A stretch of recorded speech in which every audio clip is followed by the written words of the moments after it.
I'm Eric Reeser. For the first time in 4 years, the Ohio State men's basketball team's going to the NCAA tournament. Buckeyes did enough to earn an 8th seed in the East. Bruce Thornton's going to play his first game in the Big Dance Thursday in Greenville against Texas Christian. The Horned Frogs are the 9 seed in the region. Thursday's tip-off will be 12:15. Hear more on the Ohio State men's squad today at noon on the Jake Diebler radio show. The Big Ten earned 9 bids to the Big Dance. For the first time since '99, the Mid-American Conference has 2 teams in. MAC champion Akron's a 12 seed in the Midwest. Miami of Ohio's an 11 seed. Redhawks will play SMU Wednesday night in the first 4 over in Dayton. The OSU women's squad earned a 3 seed in the NCAA tournament. Buckeyes will host Howard Saturday at 11:30. And in baseball, Team USA beat Venezuela 2-1 on Sunday to earn a berth in the finals of the World Baseball Classic. This update is sponsored by Uber Eats. Uber Eats is a great deal waiting for you at Scramblers from now until March 31st. Get a buy one, get one free deal on the Manhandler skillet on the app. Terms apply. Your morning just got more interesting. Distilled and barrel-picked for your listening pleasure. Bo Bishop, a local sports media legend. What William T. Sherman was to the Union Army, he is to Northern College football. A husband, a father, and middling youth sports coach. He's friends with Central Ohio sporting royalty. I'm talking to Ohio State Athletic Director Ross Bjorken. Coach Day walking on with us right now. Good to see you, buddy. Good buddy, Austin Ward. My good buddy Tim May, the Tim May Show. The great Doug Lavery's joining us. Hi, everybody. Dom Barry here. Oh, Reese came in and he handed me papers. Yeah, and then and then he said, "You see that button? That's the only button you need to worry about. Don't touch. There's 8,000 buttons in front of me." Oh, I didn't know what he was talking about. The one that says on. We blew the budget on this imaging, and only 2 guys answered our ad on Craigslist. Ryan Baker and Eric Reeser. Act accordingly. You're now listening to Bishop and Friends. Bishop and Friends is sponsored by Diamond Seller, your true jeweler for over 75 years. All right, let's do it live on a Monday edition of the program. Bo and the boys with you for the next 3. 10:30, Austin Ward will drop by. 11 o'clock, we will blitz the weekend. Coming up at 11:30, Scoonie Penn, because kids, we are dancing. We knew that they would be. There was not a whole lot of, I don't think, any consternation that they would get in or not. It was just a matter of where they would get. Could they be on the 7 line? Would they stay on the 8 line? Turns out we probably had a good read on it, that had they upset Michigan on Friday, which late in that game felt like it was potentially in the cards.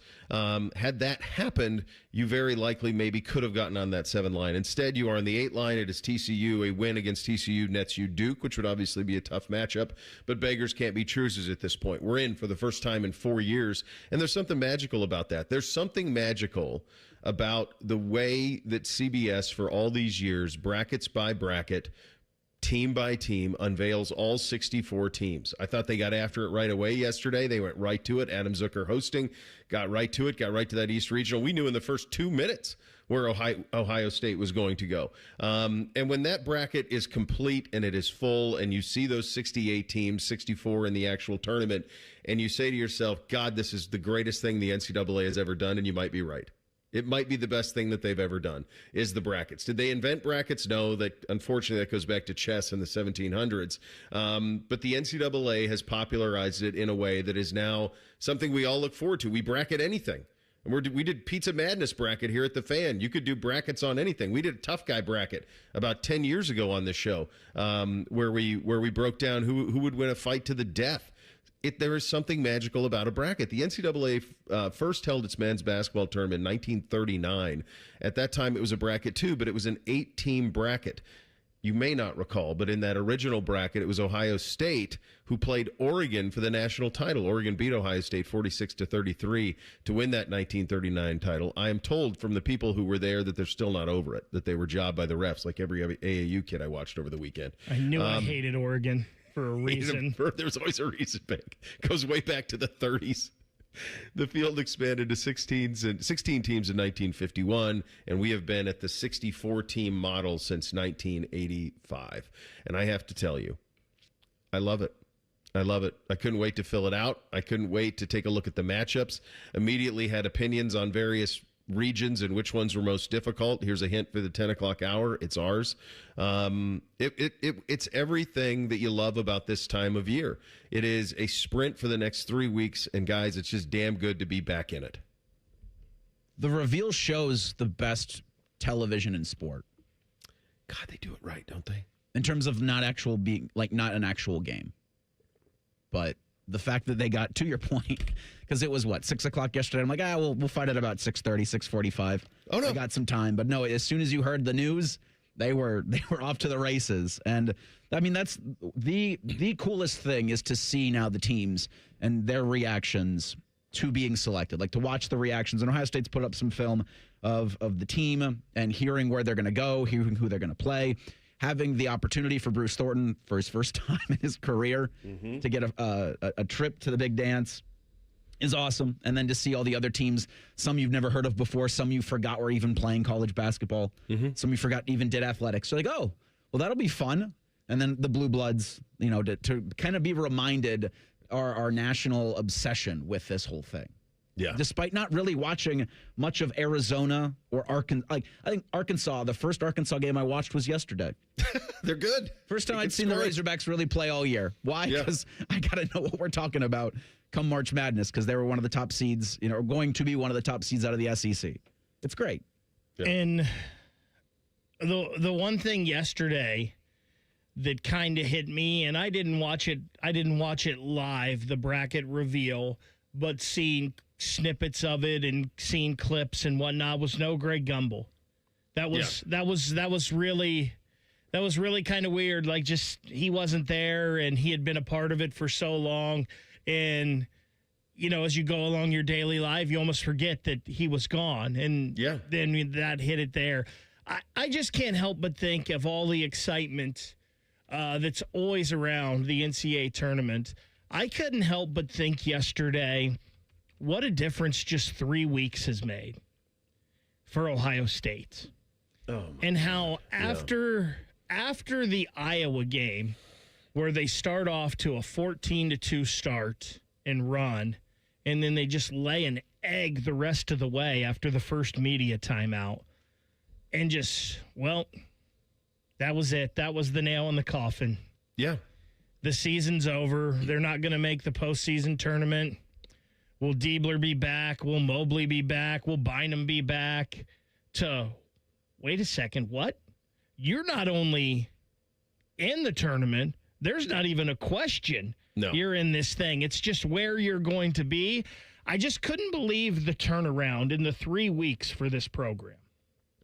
Yeah, it is, and it's momentum. It's a funny thing, and that ties into what can happen here over the next 3 weeks. Like, you can take momentum from a conference tournament. We've had teams who have lost in the first round of a conference tournament, then win the national title. There is no surefire way of doing this. That's why you never get a perfect bracket.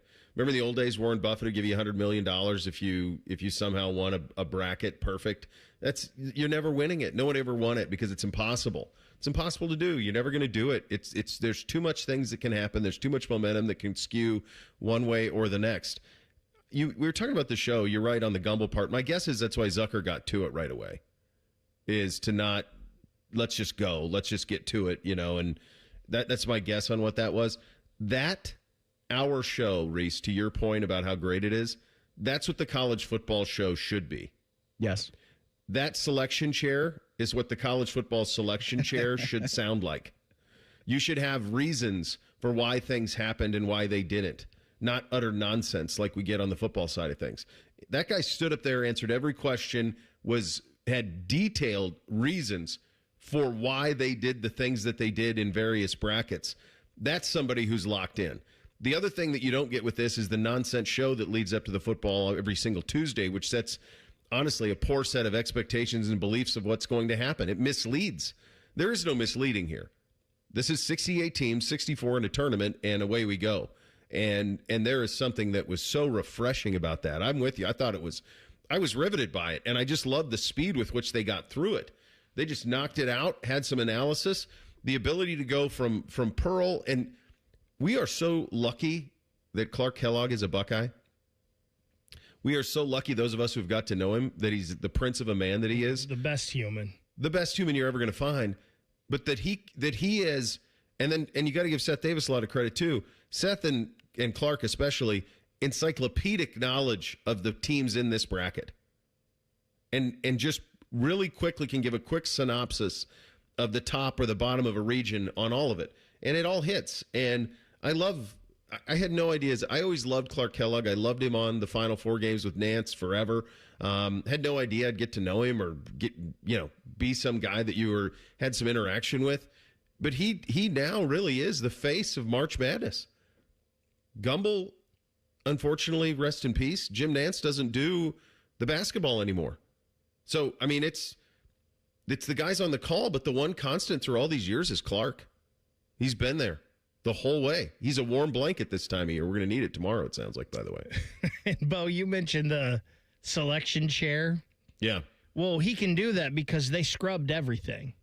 I'm not sure what that means, but I mean, everything they did, they scrubbed. Yeah. So and when they went back and looked and scrubbed a little bit more, he scrubbed it up, baby. Does the guy, how much medical shows can the guy watch? Because you hear about doctors, you got to scrub in or scrubbing out. Yeah. When he's scrubbing these teams. He scrubbed it all. They ranked Miami, then they scrubbed them, and then they used the predictive model. And I'm like, what is any of this? He had reasons. He was coherent. He was really good. He was ready for the questions. Yeah. Yeah. This wasn't very just good. Some goofball in a suit. No, he was not. Here's your schedule for the week in terms of Buckeye basketball in the tournament. Jake's show will be today at noon, Buckeye Roundtable at 8. Then Tuesday, this is a little, by the way, we have some hockey going on. The Jackets had a nice little roadie. Jackets in Carolina on Tuesday. Then Thursday will be Ohio State TCU. It is a 12:15 tip. It is fan pregame at 11:15. So 12:15 tip on Thursday. Reese, that means a little 2-hour show. Look at for that. us again, huh, buddy? Thank you, Bruce Thornton. We've never got this. All these years that you and I have done this, we've never had preempted in multiple weeks. That's unbelievable. Pretty special. We'll take it. The Bucks are in, and we'll take that too. Lots to get to. Some big picture looks at the brackets. What are the hardest regions? Which ones seem like the easiest path? How did Ohio State flip this thing around? We will get to all of that coming up. Bishop and Friends right here on The Fan. Big voice guy here to remind you that you're listening to The Fan, Ohio sports destination. Okay, thanks. I have 3 more seconds. Bye-bye. Looking to level up your backyard or game room? Head to Billiards Plus in Dublin. From premium grills that turn every cookout into a feast to stunning pool tables and shuffleboard tables that bring the fun home. They've got everything you need to play in style. And don't forget their authentic pizza ovens, perfect for crafting restaurant quality pies right in your backyard. Proud presenting sponsor of 97.1 The Fan's Pizza Madness. Billiards Plus is where great games and great food come together. Family owned and operated since they opened. Billiards Plus on Dublin Center Drive in Dublin. Forget the pot of gold. Save some green at Coughlin Chevrolet. Lease a new 26 Chevy Trax, $169 a month. New 26 Equinox, lease for $229 a month. Or lease a new 26 Silverado, $359 a month. Visit CoughlinChevrolet.com. Together, let's drive. 39-month leases. Silverado 36-month lease. $39.99 due at signing plus tax, title, and license. 10,000 miles per year. 25 cents per mile over. See dealer for details. Ends 3/31/26. Family owned and operated. It isn't all sunshine and rainbows. This is Dennis Sullivan, president of Care Heating and Cooling. Here's something you don't hear admitted very often. When you run a business with your family, you don't always get along with them. We argue, we debate, we have real conversations about the decisions that we make. But at Care, every conversation comes back to our priorities. Doing right by our employees and our customers. Because when you treat your team like family, they take better care of the families they serve. And when you treat your customers the way you'd want your own family treated, trust follows. That mindset doesn't always maximize short-term profits, but it builds something better, long-term relationships. Today, more and more local companies are being bought by venture capital firms, where maximizing profits often leads to a sales-first mentality. Care is still family-owned and locally operated, so we can keep people, not profits, at the center of every decision. Care Heating and Cooling. Call 1-800-COOLING when you need a company you can trust. It's a new month and a new reason to visit Germain Honda of Dublin. Right now, take advantage of great low rates on select certified pre-owned models all month long. You'll get the reliability you trust, the value you want, and payments that make sense. And the wait is over. The all-new Honda Prelude has arrived with precision suspension and responsive hybrid performance. Great rates, awesome vehicles. Only at Germain Honda of Dublin. They're on Sawmill Road, just south of 270, or online at GermainHondaofDublin.com.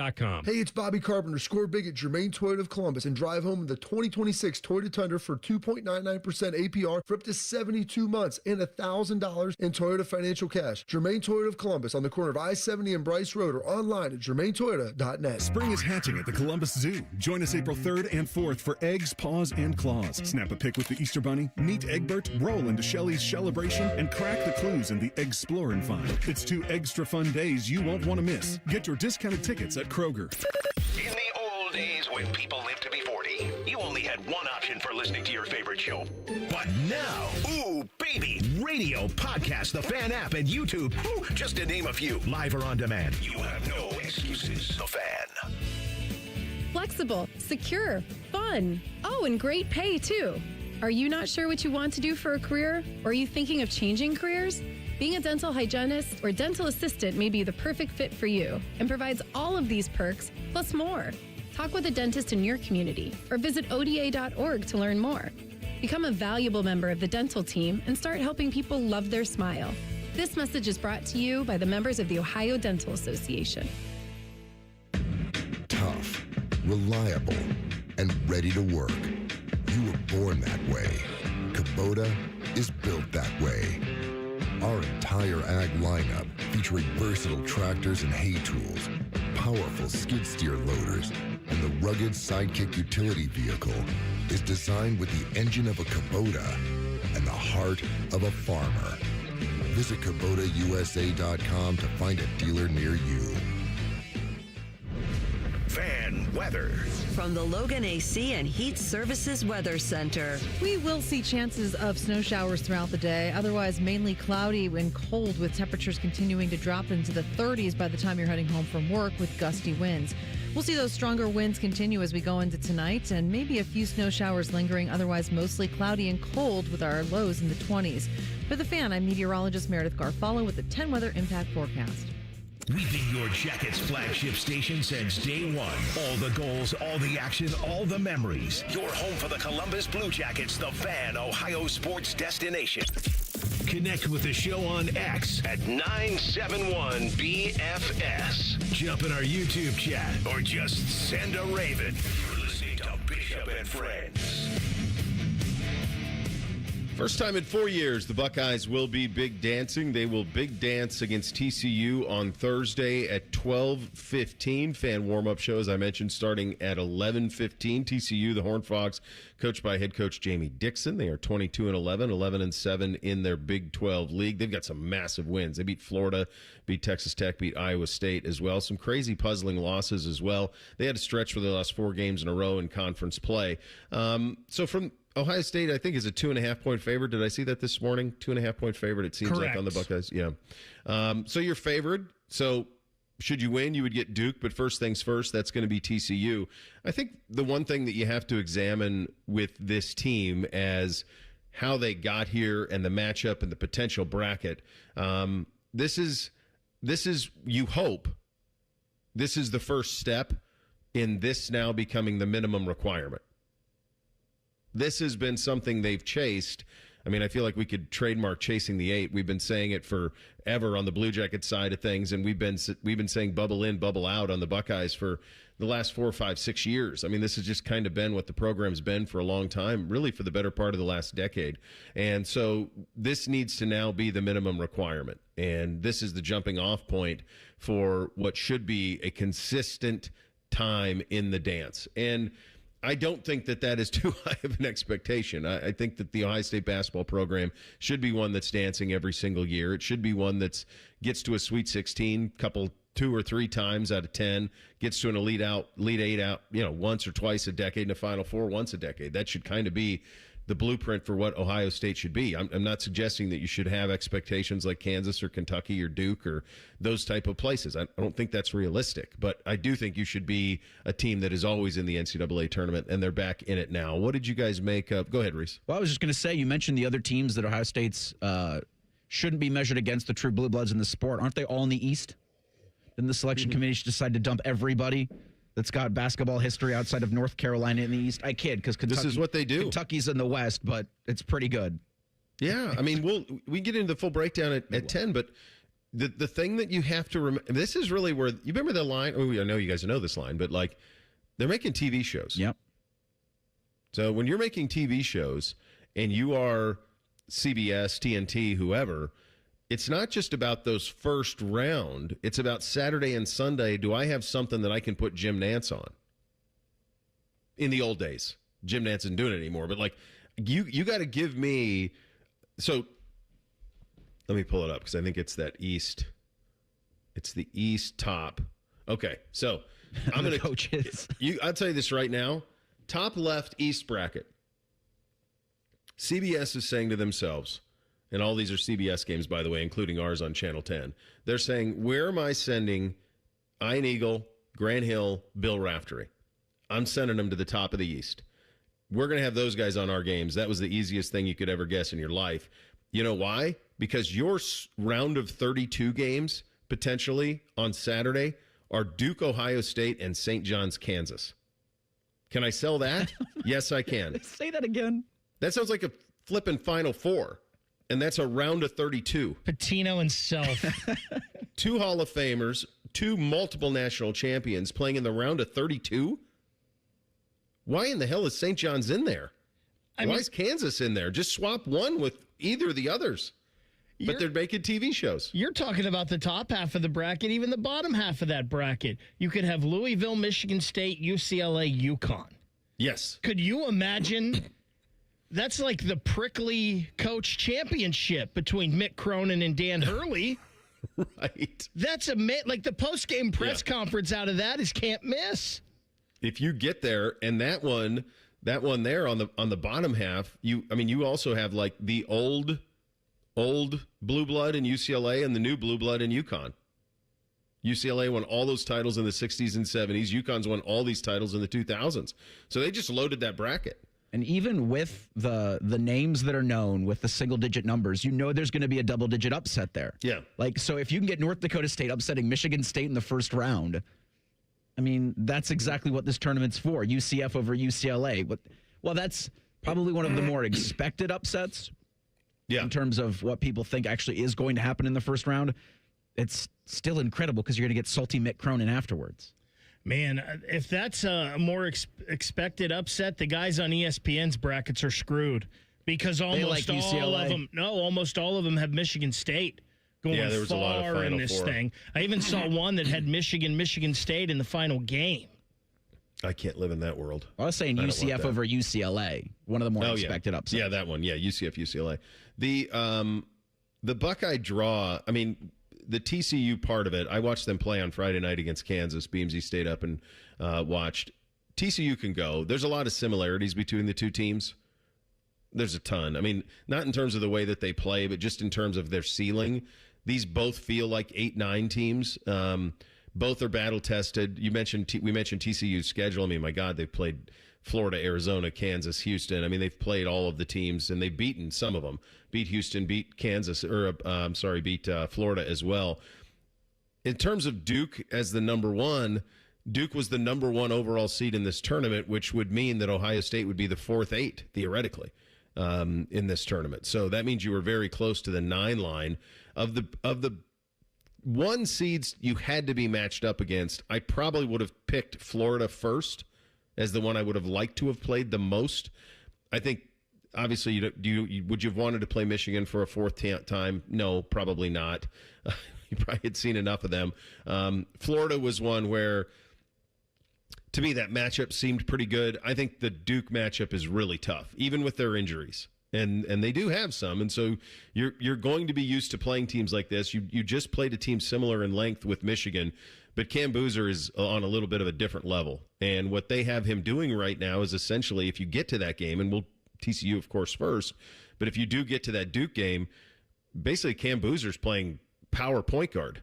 It's kind of what he's doing. They're running everything through him, and they ran all the way through the ACC tournament doing it. I think the best overall team in this thing is Arizona, and I think their draw is really advantageous.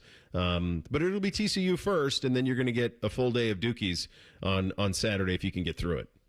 But just the idea of having of Bruce Thornton getting able to have that opportunity. Yeah. Of playing Duke in the second round of the NCAA tournament, of some of these younger guys, Amari Bynum getting that experience of Duke in the second. Again, I'll stick with TCU. I don't want to move too far. getting those guys to have that kind of experience against TCU in the first round of the NCAA tournament, having that whole tournament this whole week leading up to Thursday at 12:15, and then playing in that game, and just to be experiencing actual postseason basketball for the first time, and for all of them, except for some of the transfers. But even Christoph Tilley, like this is why you come to Ohio State and do something, and have the opportunity to do something like this, and it just shoots momentum. It's a shot of adrenaline right into the arm for the program. And you mentioned Christoph Tilley, and guards are what stir the drink in March. But I think it's going to be a chance for Christoph Tilley and maybe Amari Bynum to have really big games, because if TCU struggles somewhere, they don't have a lot of bigs. Like David Branch, the 6'7" forward, is their leading rebounder, and they don't have a lot of – they've got a couple guys on their roster that are close to 7 foot, but they don't have a 7-footer. And I don't think those guys that are close to 7 foot play very much for them. They're more of a small team. So this could be an opportunity for Tilley, Njegovan, Bynum to maybe really have a big game and kind of help out your guards that have really carried you most of the season. Absolutely. And beggars can't be choosers here, kids. Like, we haven't won a tournament game since 2022. We're in for the first time since then. That was the year they lost to Villanova. That was a pretty dang good Villanova team they lost to that was the 2-7 game. They were the 7 seed that year. Lost in the first. The one that's painful is 21. Oral Roberts, when you're the 2 seed and you lose in overtime to them, 75-72.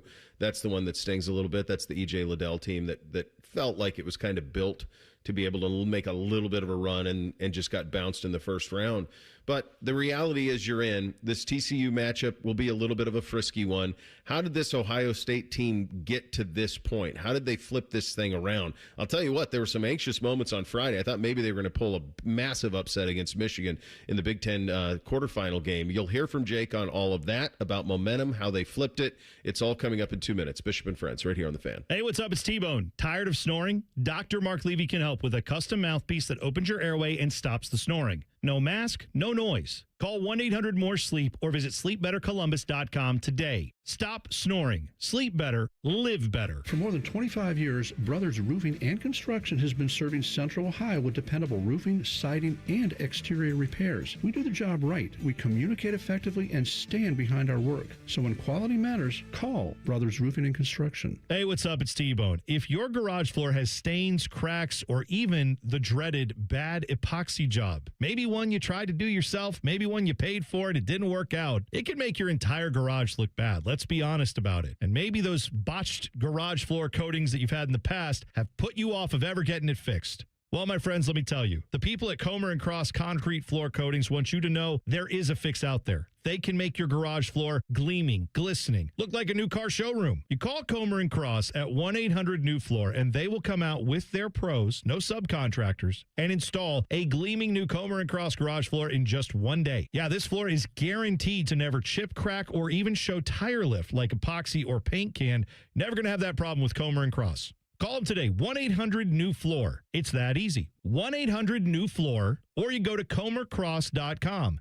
That's C-O-M-E-R cross.com. Get a new garage floor with Comer and Cross Concrete Floor Coatings today. Nobody celebrates St. Patty's Day quite like Skyline. Come enjoy your favorite 3, 4, or 5-way made with green noodles. It's a tasty tradition that happens once a year, and March 17th is the day. Come and get your green ways at participating Skyline locations. Hey, it's T-Bone again. Listen up. Sleep apnea doesn't have to rule your nights. Dr. Mark Levy's been treating snoring and sleep apnea for over 15 years with proven results. And now he has an office in Marysville. Call 1-800-MORE-SLEEP or go to sleepbettercolumbus.com. Stop snoring, sleep better, live better. Bishop and Friends is sponsored by Diamond Seller, your true jeweler for almost 80 years. The Fan, Ohio's sports destination. What's up? What's up, man? What's up with you? Well, what's up is the Buckeyes are dancing again, men and women. Women, honestly, both teams knew it. Women will be the 3 seed. They will host their first 2 games at the Shot this weekend. They'll open with Howard, then a really tricky matchup with Notre Dame, which will happen in the round of 32, provided neither one gets upset. As for the Buckeye basketball team, first time in 4 years that they are in this thing. You knew that they were going to be in it, but there is still probably a little bit of anxiety as you sit there and wait. I'm guessing Miami, Ohio had a very interesting hour as they were waiting for their name to be released. Buckeyes didn't have to wait very long. They found out right away. Here's Jake on what it meant. It was really exciting. You know, this team has overcome a lot to get to this point, and not just get to this point, but to be playing our best ball late. And it's a blessing. It's a blessing. I'm so thankful for this group of men, both, you know, our team and our staff that's been assembled, and, you know, for their just resiliency all season that they've showed how hard they've worked. And, you know, this is a payoff moment, but, you know, we want to keep this momentum going. That was a big thing we talked about, you know, today before we got together was, you know, we're playing our best ball at the right time of the year. Let's keep it up. Yeah, they really are. How did they flip that? How did they get this momentum going in the right direction? You got to make sure that you keep it rolling. Here's Jake on that.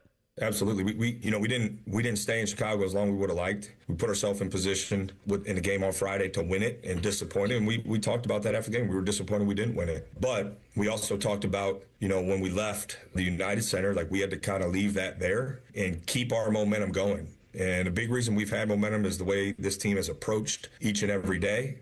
And the chemistry that, you know, I mentioned earlier, and we got good players. And I think there's a chemistry within our program. Players, coaches, everybody involved is on the same page, and everybody's moving in the same direction. And so that we want to ride that momentum as long as we possibly can.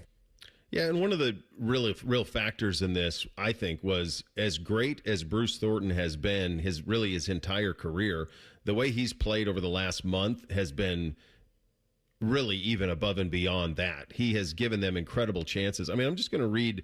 These are just the minutes he's played going back. I mean, my God, you could go back to conference play. I mean, you'd go back all the way. I mean, but all the way to conference play. And these are minutes: 39, 38, 39, 32, 37, 37, 40, 37, 38, 32, 35, 32, 36, 37, 34, 42, 38, 37. He don't come off the floor, man.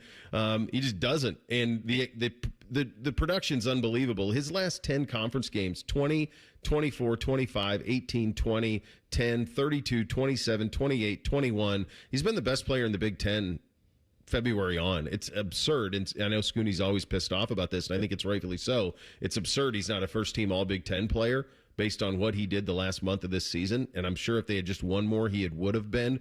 But the net result of all of this is that he gets to talk and play in March. And here is Jake on how important all that was. You know, our name popped up there really fast. So I think it almost caught everybody a little off guard. But our guys were excited. Bruce and I, you know, talked before the game. I'll let him kind of share his feelings when you guys get a chance to talk to him. But I think both of us, you know, felt some nerves there a little bit. And this is something he and I have been talking about and working towards together for a long time. And, you know, really, when you look at everybody on our roster, there's a lot of firsts right now. And I think that says a lot about just how far this team has come. And again, like Bruce will be able to tell you what he was feeling. I don't want to speak for him, but we were standing next to each other, and it was a big hug, you know, when we saw our name pop up there for sure. Yeah, and Jake and Bruce are linked, man.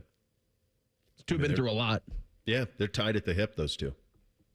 Incredible. This will be Bruce's first game in the NCAA tournament. An incredible incredible 4 years that they've had. And yeah, to your point about the wins, I think more wins, man. And you think back to when you look at Ohio State and they had their resume up there, like the single-digit losses this Buckeye squad at the beginning of the season would have had you able to win those games, put you in such a, I'd say, more advantageous spot to make it to the Sweet 16. You got Duke kind of standing right there, makes it less likely that that's going to be the case. But for this team and for what they've been able to do over the course of the year, yeah, I mean, you look at the Landeborg that won the Big Ten Player of the Year. It's because Michigan did a ton of winning, and he was incredible in the Big Ten tournament. But Bruce has been right up there in terms of leading his team and carrying his team in incredible moments and incredible performances. So Scoonie's anger is justified. Yeah, I agree. I think Landeborg was probably the right choice for Player of the Year. For sure. But if there was an MVP, I don't think there's any way it wouldn't be Bruce. Bo, as you were reading off all those minutes, it's crazy. And I was like, it wasn't supposed to be that way this year. No. That was one of the big things about this team and coming into this year is the roster was supposed to be deeper. And, well, Bruce was getting tired at the end of games last year, and that's why you couldn't finish. And because he was playing 38, 36, 37 minutes every night. Mm-hmm. Well, it just didn't turn out that this roster was as deep as you thought to overcome that. And then when your back's against the wall, your best player's got to go. Yeah. And so he had to play. And it's crazy. And I mean, to me, maybe I'm wrong, but these are still, 20, 21, 19-year-old kids. So I don't think the minutes are ever a big deal for any of these guys. Yesterday, somebody asked us, do you think this being Bruce and Diebler's first tournament, if that's going to be issues for them? Mm-mm. I don't know about the coaching side of things, because when this is your first time as a coach, I think there might be some things, especially some decisions end of game or end of half or tight, where maybe it's different, especially going against a coach like Jamie Dixon, who was an experienced, really good coach. I have no doubt that Bruce is not going to be fazed by this at all. Oh, gosh, no. He can't wait. He's a competitor. He can't wait. I think he's the constant. You don't have to worry. You don't have to spend a single second. I mean, he's going to give you 20 and 6 or 7. He's going to shoot a high percentage. He's going to get to the lane. He's going to create for others. He's going to knock down free throws. Like, it ain't going to be him. If you get into, okay, what's next? If you get into, like, okay, how do you beat TCU, handle a game where really two evenly matched teams, go about it differently, but evenly matched talent teams, and then how do you spring an upset against Duke? Your answer to that question, that's an interesting one, and that to me comes back to supporting cast. I mean, it's not a coincidence that those 3 games that Ohio State had where it separated, coming out of that brutal loss to Iowa when they beat Purdue, and then they went to Penn State and got a win, and then they beat Indiana. John Mobley Jr. was lights out, and Amari Bynum was there as well. Like, those are the guys who got to go. You get a nice start from Tilly. It's the ancillary players who all got to go, because you're right, Reese, this was not supposed to be this way. This was supposed to be a much deeper team. It's not a very deep team. It's not. It's about 6 or 7 deep at best, and really it's kind of 5 core who play the majority of the game. And some of that's just the way college basketball is right now. But if you think about how do you turn what is a nice story, get to the tournament for the first time in 4 years, Bruce gets in a way, kind of validates. You remember I had this conversation with Scoonie like 3 weeks ago. Like, if he's the all-time leading scorer, but he never sees March, that's an asterisk that'll be on his name. Not fair, but it would be. We don't have to worry about that anymore. So this validates a lot of the things that some of the preconceived stuff that were out there. So now this validates a career, all those things. But then the next part is, how do you then let's get greedy. Like, let's go beat TCU. And then how do you shock the world and beat Duke? Well, that will be, you need those ancillary players to play lights out, is what it is. The good news is, because you played Michigan 3 times this year, you know what it takes to play a team with that type of length and skill. Now, Michigan doesn't have anybody as good as Cam Boozer. He's going to be top 3 pick in this draft. And by the way, this draft, this tournament, like, folks, prepare for this. Like, the NBA people are going to be talking about this tournament on your socials more than they have in a long, long time. Because I think there's like 7 or 8 deep, sure thing NBA prospects in this draft. The Acuff kid at Arkansas, let alone Peterson and DeBonsa and the rest of it. Boozer, you're going to see them all. I mean, there's some big-time players in this thing. So I think this is going to be a tournament that's going to have a lot of the nation's attention. And I think for Ohio State to handle their business against TCU, you don't have to worry about Bruce. It's going to be the other guys. Are they ready for that stage? And I think that they will be. A Jamie Dixon coach team is going to be a punch-you-in-the-mouth team. So you better be ready for a street fight, because they're going to have one for you. But you went through the Big Ten, so you should be prepared for it as well. It's just fun to be talking about this again. This is so awesome to have this. Considering where you were a month ago, right after Valentine's Day, didn't feel like the big dance would be in the cards. But now what we're doing is talking about a first-round matchup and then a potential second-rounder against the number 1 overall seed in the dance, Duke. Yeah. Doesn't get any better than that, really. And I keep looking at John Mobley, because I know he was good in the second half against Michigan, but it's like, man, if you could go 5 of 7 from the three-point line, maybe.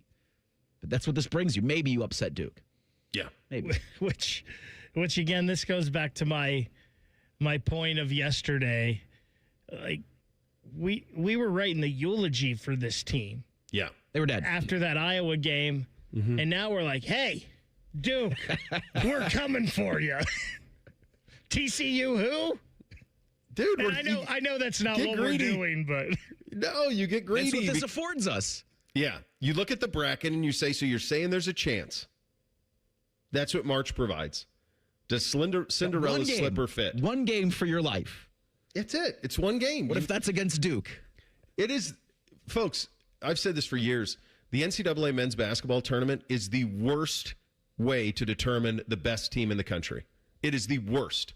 You would never do it this way if your objective was to determine who the best team in the country is. March is about survive and advance and who gets hot and who rides the momentum. That's all it is. Like, it on any given Thursday, Friday, Saturday, Sunday, anything can happen. And God, we've seen it a million times. Oh, God, it's fun. I'll never. 2 years ago, we're landing in Honolulu for spring break on the plane. NBC likes Kentucky. They're losing. They end up losing, I think, to Oakland. I think beat them. Yeah, I think that's right. It was a 3-14 matchup, I believe. Yeah, they had Reed Shepherd and all those guys, and they lost. It ended up being Calipari's last year at Kentucky. And we are in the car driving to the resort, and he is bawling tears. Like, you're like in Hawaii, and he was bawling tears. That's March. And all of us have moments like that. You have it. You can remember them right now where you go, how did this happen? This was supposed to be our year. And the reality is survive in advance. That's all that matters. The Blue Jackets basically playing survive in advance for the rest of the month. They've been doing it for a couple of weeks since they got back. They keep on surviving. Every game goes to a shootout. They keep accumulating points, sometimes two, and yet they are still not in. We will get to that, and I may even allow for a little bit of a baseball conversation as well. It's coming up next. Bishop and Friends right here on The Fan. All the 10 TV people come over to our side of the building to take a deuce. That should tell you something about how we operate. The Fan. Sex, intimacy, love. These three things are critical to a good relationship, and that's the problem with erectile dysfunction. It often destroys sexual enjoyment and intimacy. It stresses the love between partners, often to the breaking point. This is Jeff for Tri-State Men's Health, and if you're suffering with ED, you likely know exactly what I'm talking about. But I also want you to know that ED doesn't have to impact your relationship anymore. At Tri-State Men's Health, we're ED experts, with our focus on men's sexual health. We've treated tens of thousands of men and have treatments that are effective in well over 90% of cases. I promise you, if you're like most guys, you can get your sex life back, perhaps even performing like you haven't in years. So if ED is affecting you, it's time to get back to better sex, better intimacy, and deeper love. Call us. Just $99 gets you blood work, a medical consult, and if medically advised, a test dose. And if that test dose doesn't work in the office, your visit is free. Call 800-900-9654 or go to tristatemenshealth.com. The nightmare of the cleared drain. Those drain clearing specials from the other guys seem like a great deal until you realize the only thing really going down your drain is your money. At the Waterworks, we mean clean. Our service doesn't just clear your drains, it cleans them too. It's done right the first time, so that nightmare of a drain becomes a dream come true. The Waterworks. Better care, better value, better results. Call 614-232-2222 to get started. Forget the pot of gold. Save some green at Coghlan Ford. During Ford Truck Month, take over $13,000 off MSRP, plus no payments until June on select new F-150s. New Bronco Sport or Ranger. Lease for $399 a month for 48 months. Visit CoglanFord.com. Coghlan has the car for you. Factory rebates to the dealer. 90 days deferred payments. Not all buyers will qualify. Bronco $399 down. Ranger $2,000 down. 7,500 miles per year. 25 cents per mile over. Excludes $250 dock fee. $395 disposition fee at lease. No security deposit. Ends 3/31/26. Why does it matter to members that Aetna was named a Best Medicare Advantage company by U.S. News & World Report? Because they chose a plan that gives them real support, real people, and real care. We show up on calls with members and doctors' offices when needed. We show up with access to convenient care options and coverage that fits everyday life. We don't show up for awards. We show up for you. And showing up for you is how healthier happens together. Winning isn't everything, but at Tim Hortons, every day's a chance to win when you play Roll Up to Win. Maybe it's a free coffee or donut, or a year's supply of fuel from Shell. That goes a long way. Maybe it's a Kobo e-reader, or up to $1,000 in Uber Eats gift cards, or even a VIP getaway to see Cirque du Soleil. Okay, not something you win every day. Roll Up to Win, only at Tim Hortons. No purchase necessary, 18 plus, ends March 22nd, 2026. Tim Hortons app required for digital game. Use the app to reveal digital rules. Game cups while supplies last. Offer a chance to win food and beverage prizes only. See official rules at rolluptowin.com. Things to know about T-Bone and Tyvis. Bone hates the SEC. Tyvis refuses to drink dark liquids. And they're both big fans of public shaming. Oh, they also host a radio show together weekday mornings from 6 to 9. Listen to it. The Fan. I started my first business when I was 12, mowing lawns for about $5 a yard. I learned if you do the job right, people trust you and customers care that you show up and do what you say you're going to do. Hi, I'm Tommy Mello, owner of Don's Garage Doors. From garage door repairs to upgrades, we show up, we stand behind every job. We only use the best parts, and spring's guaranteed to last a lifetime. When you care about the people you serve, you work harder and it shows. Call Don's Garage Doors today or schedule online at donsgaragedoors.com. When it comes to garage doors, no one knows more. Camping World is now open in Sunbury. The celebration starts now, and you're invited. Join us from March 19th to the 22nd for our grand opening block party with special pricing on a huge selection of new and used RVs. Enjoy free food, fun on-site activities, and exciting giveaways. Plus, enter for a chance to win a brand new RV. As part of America's #1 RV network, Camping World brings you more value and more ways to enjoy life on the road. Don't miss the grand opening block party at Camping World in Sunbury. We'll see you there. The Fan Poll is sponsored by JT's Pizza and Pub, home of award-winning pizza and 32-ounce Yingling drafts for only $4. 10 feet tall and bulletproof isn't just a saying, it's a way of life. You're listening to Bishop and Friends. Well, Bake, your boys are in it. We're in the mix. They keep winning, but every time I pull up a wild card, it's like they're still on the outside looking in. Still a point out. Jackets won over the weekend, beat the Flyers 2-1. And yet, you're still on the outside looking in of the postseason. Although you do have a game in hand on Detroit. Blue Jackets sit there at 79 points. The reality is they just have to keep accumulating points. It's really that simple. Every time they play, they have to get 1, 2 at home. It was an incredibly successful road trip for them, but with 16 games left to play, with all of the success post the Olympic break, if you look at the wild card, they're still on the outside looking in, meaning that everybody in the East is doing the exact same thing. It's crazy. You look the other night and Boston wins, and Detroit somehow comes from behind a 2-0 deficit to get to overtime. The New York Islanders were trailing. They somehow win. It's pretty insane, the pace that is going on right now. We talked about this the beginning of last week or end of the week before about what it's going to take. Yeah. I feel like it's going to take 95 or 96 points to get in. And wait, hold on. Is this official? These are big moments when you get the official Baker points. Yeah, I mean, it's last year you nailed it. I think it's 96 to get in this year. And last year it was what, 91? Yeah.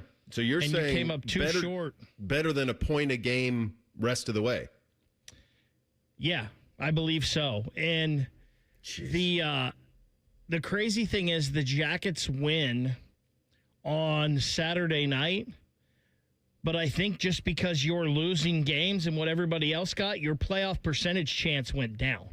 Now, it didn't go down much, but you win, you get 2 points, you beat a team that's chasing you, and your percentage to make it into the playoffs isn't as good as it was. But the nice thing for the Jackets here, Bo, and this is courtesy of Mark Scheig over at the Hockey Writers, 10 of their final 16 are against teams currently in a playoff spot in the East.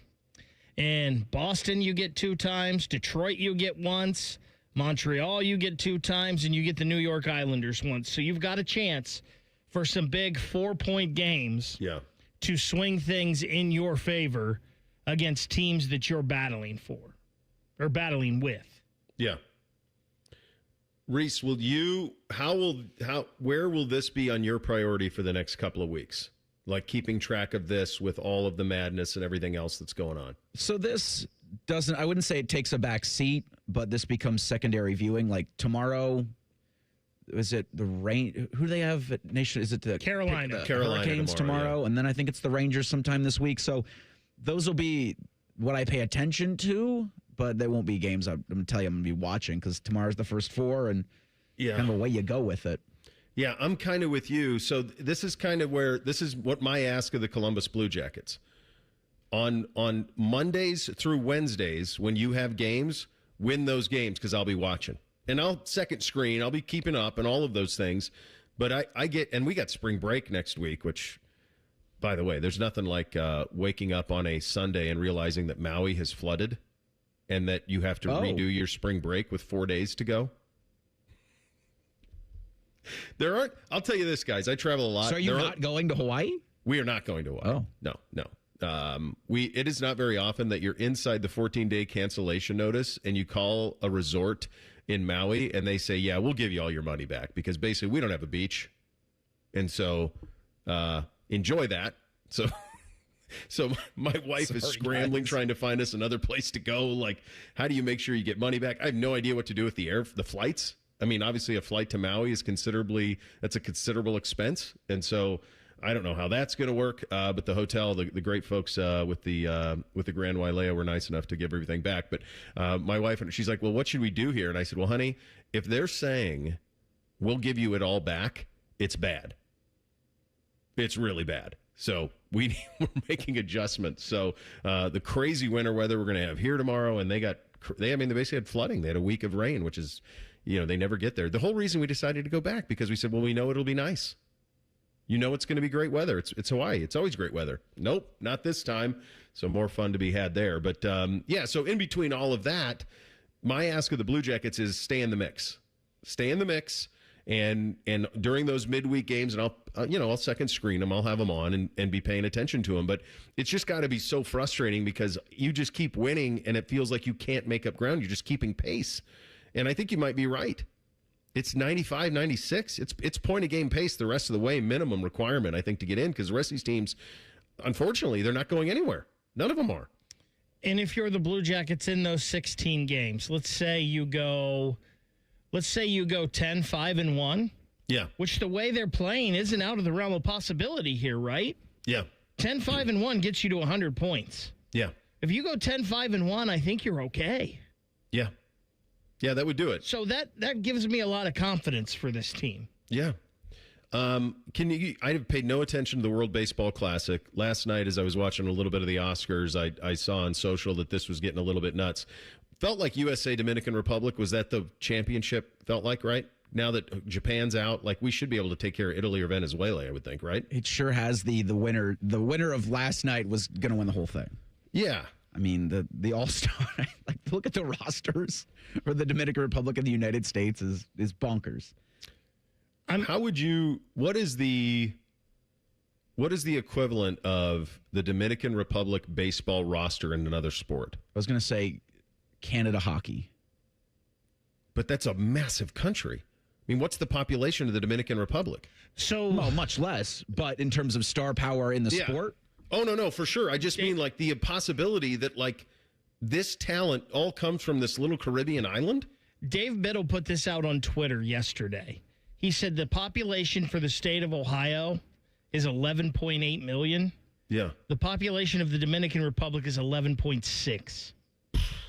And they have all that baseball talent just all they do out of there. It's like crab like cakes the Toronto's and football. And you could probably do this. It would probably be like if you took like Quebec and Ontario and just put a hockey team together just from people from those two provinces. That's pretty good. You can do probably around that, or even Ontario. Even that's probably around. My hunch is that'd be around 11 million because Toronto's massive. Like Ontario versus the world is kind of what the Dominican Republic has been. How the hell did Japan lose, by the way? Great question. Who beat them? Question. Because Shohei was raking. Yeah. I'll be honest, I haven't paid a lick of attention Me either. to the World None. Baseball Classic except for last night. And I have a huge beef with this. If we're getting review on calls in Major League Baseball, why are we not reviewing things in this? And maybe they are, and maybe they were out of challenges. I don't know. I don't know if they are. But like this is in the ninth inning, the biggest part of the game. Yeah. Shouldn't this be like inside of 2 minutes? Right. Video review? Yeah. Yeah, Japan got knocked out by Venezuela, to answer your question. So Venezuela's got Italy tonight at 8. I mean, Italy? That's got to be all Americans. Who have Italian Rocchio, lineage. Pasquantino. I know Michael Lorenzen is starting for them tonight. Former Reds player. All right. The NCAA selection committee did their job. I think they did a pretty good job. Some hits, some misses, some bracket breakdown. We'll get into it coming up next. Bishop and Friends, right here on the Fan. Matty Ice is currently bathing himself in creamy jalapeno dip. And I've officially run out of ways to tease this show. Rothman and Ice. Weekdays at noon. The Fan. Call the folks at Buckeye, night or day. The water's standing in the tub. My toilets will not flush. The smell's getting bad in here. I need help in a rush. Clogged drain, no problem. It's 93 or free. All clear any drain or you don't pay with a 1-year guarantee. It's 93 or free.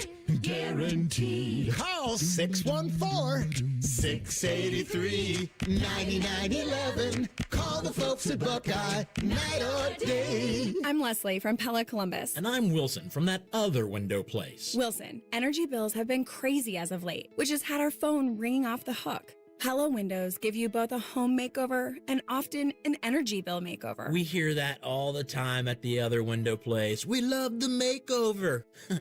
No, wait. We want a do-over. That's what they say. Is do-over and makeover the same thing? Get the windows that homeowners rated the leading window brand in Columbus at PellaColumbus.com.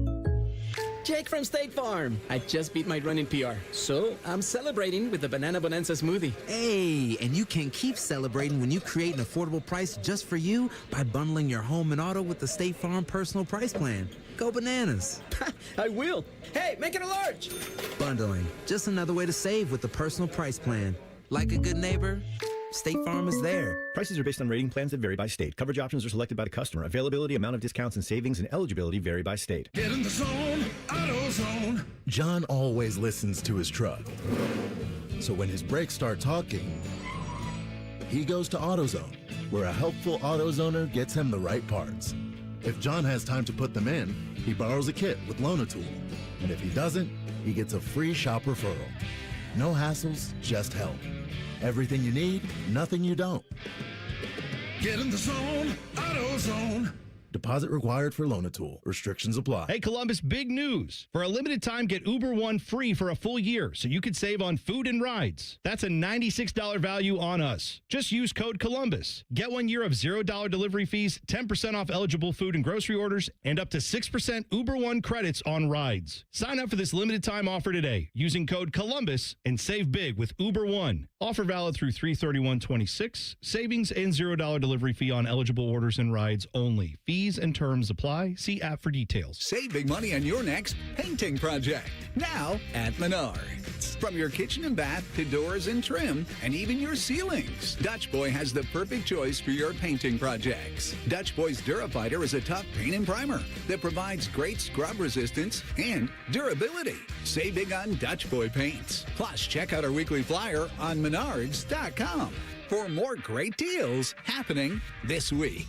Save big money at Menards. Listen up, basketball fans. You won't want to miss this. Right now, new Bet365 customers bet $5 and get $150 in bonus bets, win or lose. So you could turn that $150 into something bigger when you bet on player points, rebounds, triple doubles. $150 in bonus bets when new customers bet $5. I know where I'm going to bet from now on. Download the app today and see why it's never ordinary at Bet365. Gambling problem? Call 1-800-GAMBLER. 21 plus only. Must be physically located in Ohio. T&Cs apply. In-app only.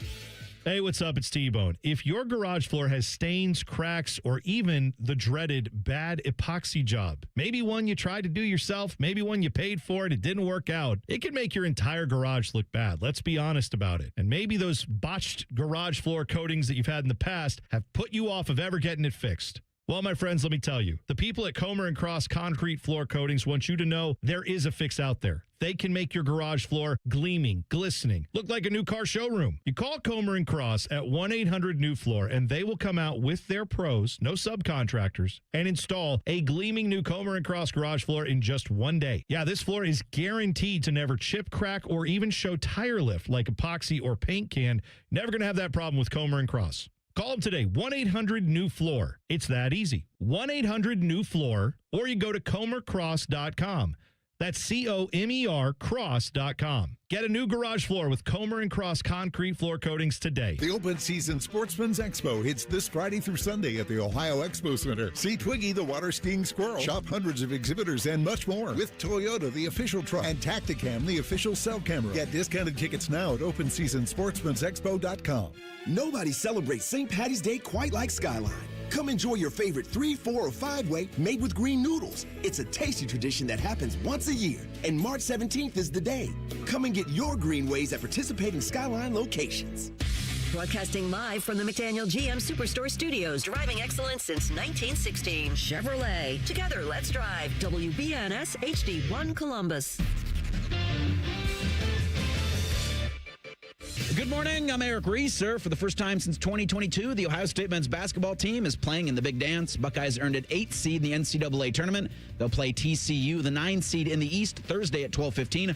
Bruce Thornton's first tournament game will be held in Greenville, South Carolina. The winner gets either Duke or Siena in the second round. Hear more from Ohio State's head coach today at noon on the Jake Diebler radio show. Overall, the Big Ten landed 9 teams in the Big Dance. The MAC put a pair for the first time since 1999. Miami of Ohio is an 11 seed and will play SMU in one of the first 4 play-in games Wednesday night in Dayton. The first 2 play-in games will be held tomorrow night at the UD Arena. The Ohio State women's squad earned a 3 seed in the NCAA women's tournament. Buckeyes will host Howard Saturday at 11:30. And in the NBA last night, Max Strus made his season debut for the Cavaliers, but they fell to the Dallas Mavericks 130-120 in Cleveland. This update sponsored by BMI Federal Credit Union, voted best local credit union for the last 8 years by CBUS Top Picks. Visit bmifcu.org to learn more. The perfect show for quarter zips and khaki shorts. You're listening to Bishop and Friends. All right, second hour here on a Monday edition of the program. Austin Ward coming up in about 28 minutes from now. What he's seen, what he's heard in the first week of Buckeye football spring practices. The majority of our focus today will be on the brackets. Before we get into some of the breakdowns and hear from the committee chair, Keith Gill, who, by the way, I thought was incredible with all of his answers. Why is it that conference tournament basketball is still awesome? Not even just in the mid-major, but even at the high major level, in the Power 4 level. The give a damn that these teams have. I don't know if it's in the culture, but there is something about it where you have a team that makes a run, and it is so significant when you win it. You think of the emotion of the Purdue players yesterday. You think of the emotion of Arkansas, Coach Cal in his second year at Arkansas, winning an SEC tournament title and what that meant for them, let alone what you saw Saturday night with Akron. I don't know if you guys were locked into the MAC final. That was nuts. Them against Toledo. Toledo's up 10 in the second half. Jeez.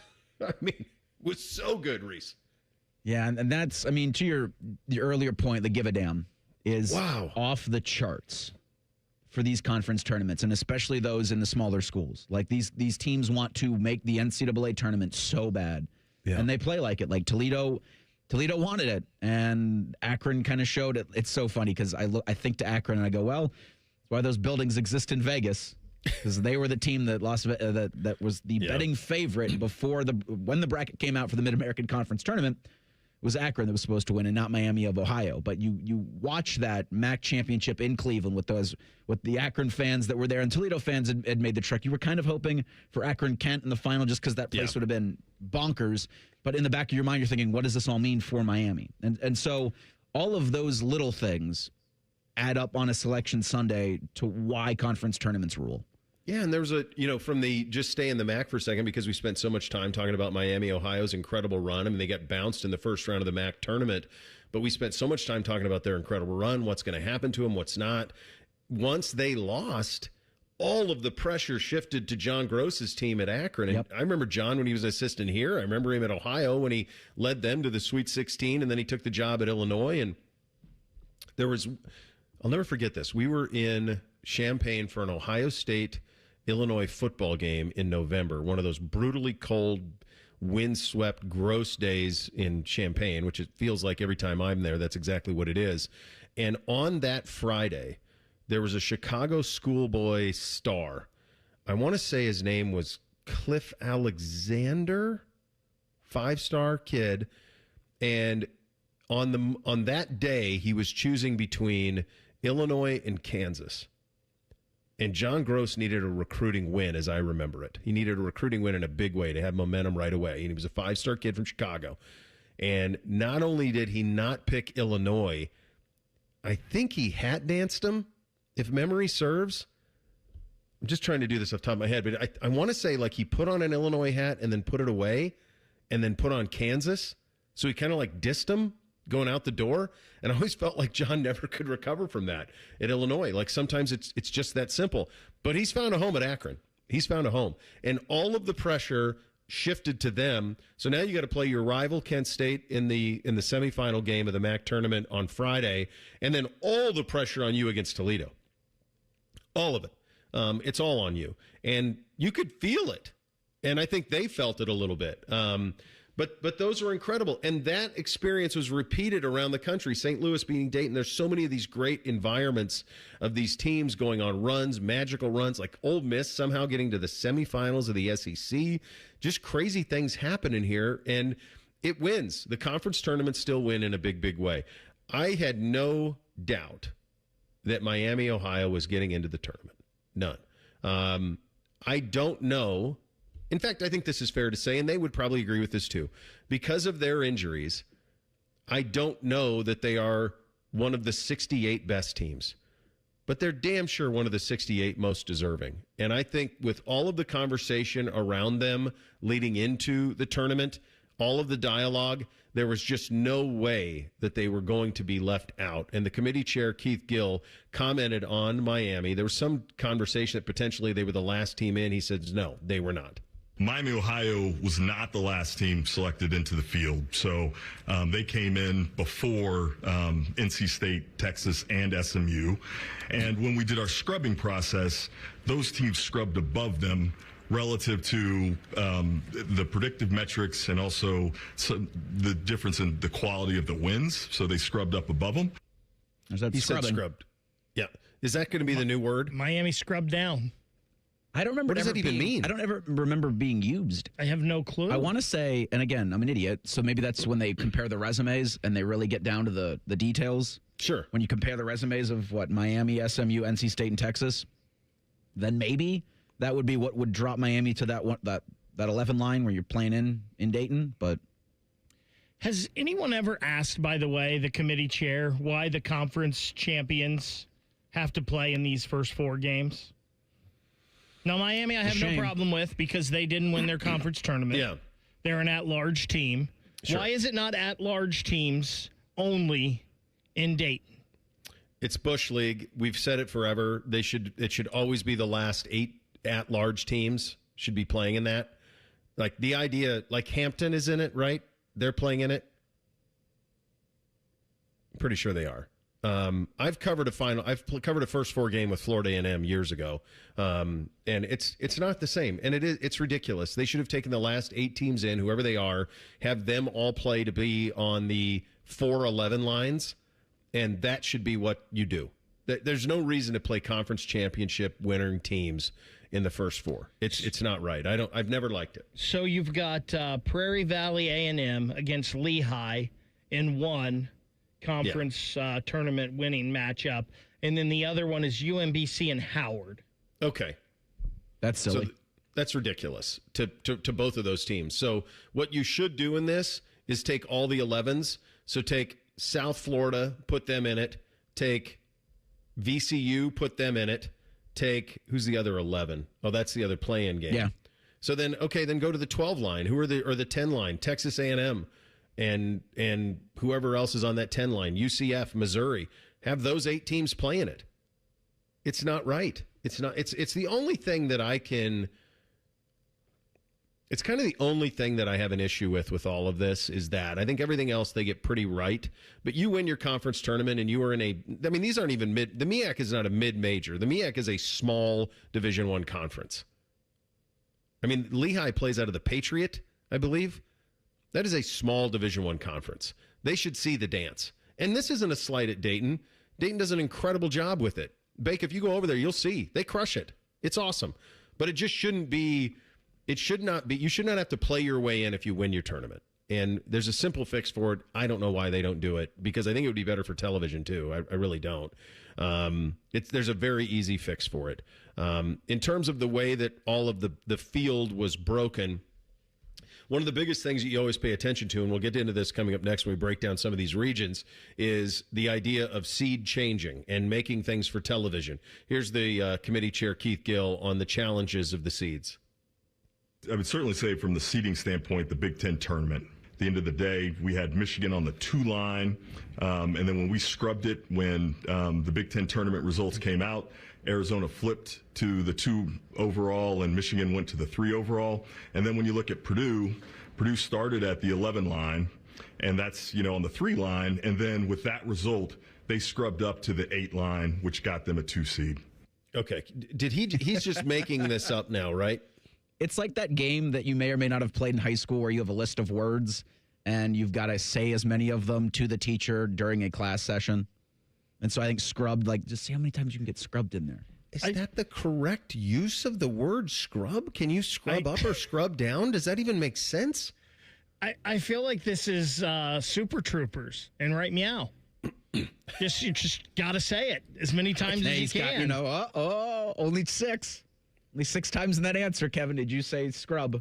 Like if you were in a high school, a middle school English class, and you used scrub in that way, what sense does that make? None. You can't scrub up and scrub down. Scrubbing is a thing. It's not just a verb you just use any way you want. When you scrub into surgery? That's yes, or you scrub a mess up. The scrub or you're going to smell. Scrub up, scrub down. Good Lord. Never, ever forget that this is a television show. And if you're looking for your best example of that, all you got to do is look at the region that the Buckeyes find themselves in, load it up in the biggest possible way. We will take a look at why these things happen and take a look at the draws for the various blue bloods around the country. We'll get to all of that coming up next. Bishop and Friends right here on The Fan. If you miss a live show, you can catch the podcast. If you miss the podcast, our hosts have volunteered to have dinner with you. Ma, the meatloaf! The Fan. Men, we all know how important sex is in a relationship, both for you and your partner. But erectile dysfunction ruins sex, which can often have serious impacts on your relationship as well. This is Jeff for Tri-State Men's Health. And if ED is a problem in your life, you understand the impacts it has on you and the one you love. But I'm here to tell you that ED is a treatable condition, and almost without exception, you can have really good sex again. At Tri-State Men's Health, we're experts in treating ED. We've treated tens of thousands of men with protocols that are effective in well over 90% of cases, which means if you're like most guys, good sex will be the norm. You could even last up to an hour or more and bring a level of intimacy for you and your partner that might just astound you both. It's time to have really good sex again, so call us. Just $99 gets you blood work, a medical consult, and if medically advised, a test dose. And if that test dose doesn't work in the office, your visit is free. Call 800-900-9654 or go to tristatemenshealth.com. We have 6 offices in the tri-state area to serve you. Forget the pot of gold. Save some green at all 4 Coghlan Kia locations. Get 0% plus no payments for 90 days on select new Kia Sorentos, Sportages, and Tellurides. Or buy a new 2026 Kia K4 for $279 a month. Visit CoglanKia.com. Coghlan has the car for you. 0% APR available for 48 months on select in-stock units. 90-day deferred payments. Buy for $279 per month for 84 months at 5.99% APR with approved credit through Kia Finance. See dealer for details. Ends 3/31/26. This is Gordon Miller from Miller Lending, the original home of the no closing cost mortgage. With interest rates at their lowest level in 4 years, what's stopping you from taking advantage? Maybe it's the thousands of dollars in closing cost? Well, what if I told you that those costs aren't required and that you decide whether to sacrifice $15,000 to $20,000 of equity at closing or zero? At Miller Lending, we're all about zero and have been offering no-cost loans since 1987. With no title closing or origination fees, imagine having the freedom to refinance any time a lower rate becomes available or a need arises. Even 0.5% lower in rate results in savings of over $100,000 over the life of your loan. So why wait? No-cost loans are real and here to stay. Simply call Miller Lending and see why thousands of satisfied clients have made that choice to say goodbye to closing costs forever. 877-9-NO-COST. That's 877-9-NO-COST. Or simply apply online at nocostmortgage.com. Miller Lending is an equal housing lender and MLS number 250-2146. Common Man and Timmy for our friends at Hollywood Casino. Oh, it's a big month, Common Man. Why? Because there's lots of basketball to watch and lots of cash to win. That's right. If you're watching hoops, you can reserve your spot at HollywoodColumbus.com. And some of the packages come with $300 in dining credits. And this month you could win $1 million instantly. That's a fine answer. Plus, there's multiple ways to score big cash prizes weekly. Must be 21 or older. Gambling problem? Call 1-800-589-9966. Hey, basketball. Catch all the buzzer beaters, upsets, bracket busters, and more at the Sportsbook at Hollywood Casino Columbus. It's the greatest month of the year. Must be 21 or older. Gambling problem? Call 1-800-589-9966. 2 hours ago, Kyle arrived at the bar. Hey, what's everyone drinking? 30 minutes ago, Kyle got his friends another round of drinks. Cheers. 5 minutes ago, Kyle decided to drive home drunk. A minute ago, a law enforcement officer pulled up behind Kyle. Sir, have you been drinking tonight? A chain of events that began 2 hours ago is about to change Kyle's whole world. Drive sober or get pulled over. Paid for by NHTSA. Hello, it's John Kozik, founder and president of TurboTrack Realty, and I buy real estate as is, fast for cash. Give us a call today for an all-cash offer at 614-470-2000, 614-470-2000. I buy vacant properties, inherited homes, divorce situations, death in the family, apartment buildings, commercial properties. I even buy my tenants won't pay me the rent houses. Give us a call today for an all-cash offer at 614-470-2000, 614-470-2000. Fan weather. From the Logan AC and Heat Services Weather Center. We will see chances of snow showers throughout the day. Otherwise, mainly cloudy and cold, with temperatures continuing to drop into the 30s by the time you're heading home from work with gusty winds. We'll see those stronger winds continue as we go into tonight, and maybe a few snow showers lingering. Otherwise, mostly cloudy and cold with our lows in the 20s. For the Fan, I'm meteorologist Meredith Garfalo with the 10 Weather Impact Forecast. Bobby Carpenter demands that you watch Morning Juice on YouTube. If you don't, Tito will move into your house. Live at 6 a.m. on YouTube and streaming on the Fan app. The best facial hair on the air. This is Bishop and Friends. I like that. Definitively the best. Bishop and Friends, proudly sponsored by our great friends at Diamond Seller, your true jeweler for almost 80 years. They do this all the time. We mentioned this off the top. They load these regions. It's about television. I'm guessing there's a CBS executive who's in there saying, look, I need something on Saturday to put in prime time. And they say, okay, can I interest you in Duke and Ohio State at 7 o'clock, leading into St. John's and Kansas in the 9 o'clock window? Yes, you can. That works on Saturday night. And that's how I think these things happen. It's mostly a television thing. Buckeyes opening at 12:15. This East bracket is bonkers. It's absolutely bonkers that Ohio State finds itself in. This is how, if I'm Duke, I feel the way Ohio State felt in 2011 when they were the number 1 overall seed with Carolina and Kentucky and everybody that was in that bracket for them, where it's just one haymaker after another. If you're Duke and you take care of Siena, which obviously they showed, it's a 116, and you're looking at either Ohio State or TCU, you are more talented than either one of those teams, but you know that both of those teams have beaten teams like you. TCU beat Florida. They beat Houston. Ohio State damn near beat Michigan. They are not going to be wide-eyed by your talent. And then should you get through that, you're either going to have to play a St. John's team that just ran roughshod through the Big East, or you're going to have to potentially play a Kansas team with the best overall player in the whole stinking tournament, Darren Peterson. You want that? Now, that's the Sweet 16. Then you get to the bottom, Louisville, with all the talent they have. Michigan State, the way they're playing. UConn won 2 of the last 3 national titles. That's your bracket. That one's the hardest by far. And they could have done simple things here. I mean, you very easily just take Kansas out of that region and have them be the 4 seed in the South and swap Nebraska and Kansas. Or Vanderbilt as the 5 and put St. John's there. And that this repeats throughout the bracket. Texas Tech does not have their best player. They're on the 5 line in the Midwest. Michigan not getting to the Final Four would be abject failure. Abject failure. Georgia or St. Louis, I mean, I think Akron's going to beat Texas Tech. And then Bama, who's not much. Bottom of that bracket, a Kentucky team that is deeply flawed as the 7, or Iowa State. Iowa State's a nice team.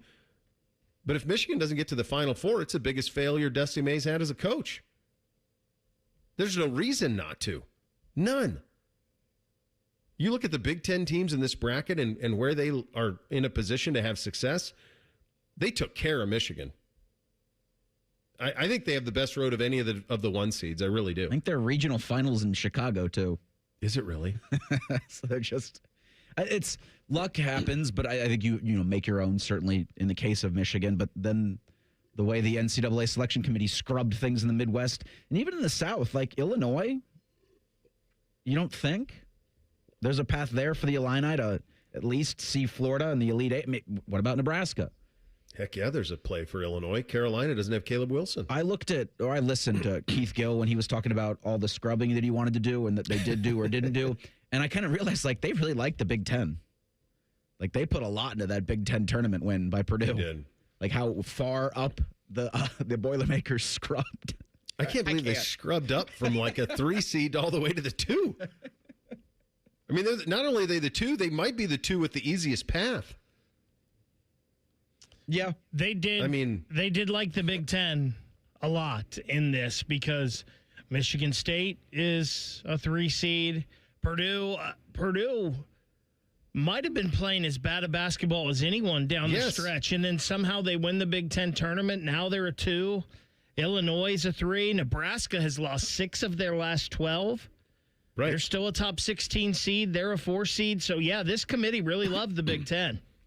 If you were Florida, Michigan, Duke, and Arizona, and you are a 1 seed, and you look at the 4 seeds,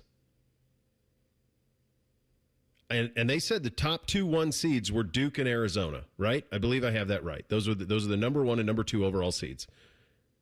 The 4 seeds they gave them, they gave Duke, Kansas with Darren Peterson, and they gave Arkansas to Arizona with Darius Acuff, who hasn't scored less. I heard Brother Bone and Nephew Ty was talking about this morning. He hasn't scored less than 17 points since November. Acuff hasn't. And I think he's got a 50-pointer in there, too. So you think about being a 1 seed, and you're going to have to play an NBA number 1 overall pick in Darren Peterson or Acuff in the Sweet 16. That's a full day. Pack a lunch. Well, and you got Wisconsin there as the 5 seed, who Wisconsin can go out and beat anyone one day. Like they could lose in the first round to High Point, and it wouldn't surprise me, or they could make the Final Four. They are so bipolar as a team. It's unreal. You never know what you're going to get with them. You guys still print your brackets? I've got mine right now. That's right. So if you can see I think all their cameras have us with our printed brackets. I'm right now looking at a Duke-Arkansas national championship game. Because to your exact point, buying the Calipari hype. All it takes is one guy going out of his mind for a tournament. It's all you need. And all of a sudden you found yourself in Indianapolis. That's why I think Kansas is so damn sneaky in this tournament right now, because I don't know if we've ever seen all year long peak full go Darren Peterson. No. And if you get that in this tournament, I mean, one player in basketball can mean so much. And I don't know why. I just have a sneaky suspicion that Kansas, especially Bill Self with some health issues, there's some rumors out there that maybe this is it for him for a while. Like, I really like Kansas this year because of that. Well, I can tell you this. When you watch that kid play, could he do Carmelo? Yeah. Several of these teams. Well, DeBonsa could do that at BYU. I mean, that's what I mean. That's why I think this is going to be an all-timer, especially if those kids, if Acuff, DeBonsa, Peterson, if all of those teams can beat with BYU with DeBonsa, obviously, if all of those teams can get to Sweet 16 level, you're going to have so much talent in the final Sweet 16 of this tournament. Like, if it can be Kansas-Duke, if that's the way it goes, and we don't want that, you want the Buckeyes to spring the upset, But from a television executive standpoint, if you can get that, and you're talking about if Peterson goes number 1 in the draft, Boozer's going 3, DeBonson will go 2, and you're going to get that in a Sweet 16? Are you going to get that Arkansas team against Arizona in a Sweet 16? That's gold. That's absolute gold. So, yeah, you think about those things. You think about, how has NIL and free transfer impacted this? Will we see a situation where is there more chalk than there's ever been because these teams at the top that have all the money to spend, that they are now consolidating talent? Yaxel Lundenberg, where was he from? He's from the South, like UAB or something? Where did he play before getting to Michigan this year? It's a Southern school. That is a good question. And he goes from, I didn't even know who he was. You'd never heard of him. Never heard of him. And he's the Big Ten Player of the Year. UAB. Okay. Yeah. So what did Dusty May see in him at UAB and said, well, this will translate. This is going to work. He's going to be the Big Ten Player of the Year. After playing 2 years at UAB, he averaged 13 and 8 and 17.7, 11 rebounds. He was very productive. But then he comes to Michigan and he's Big Ten Player of the Year as a junior.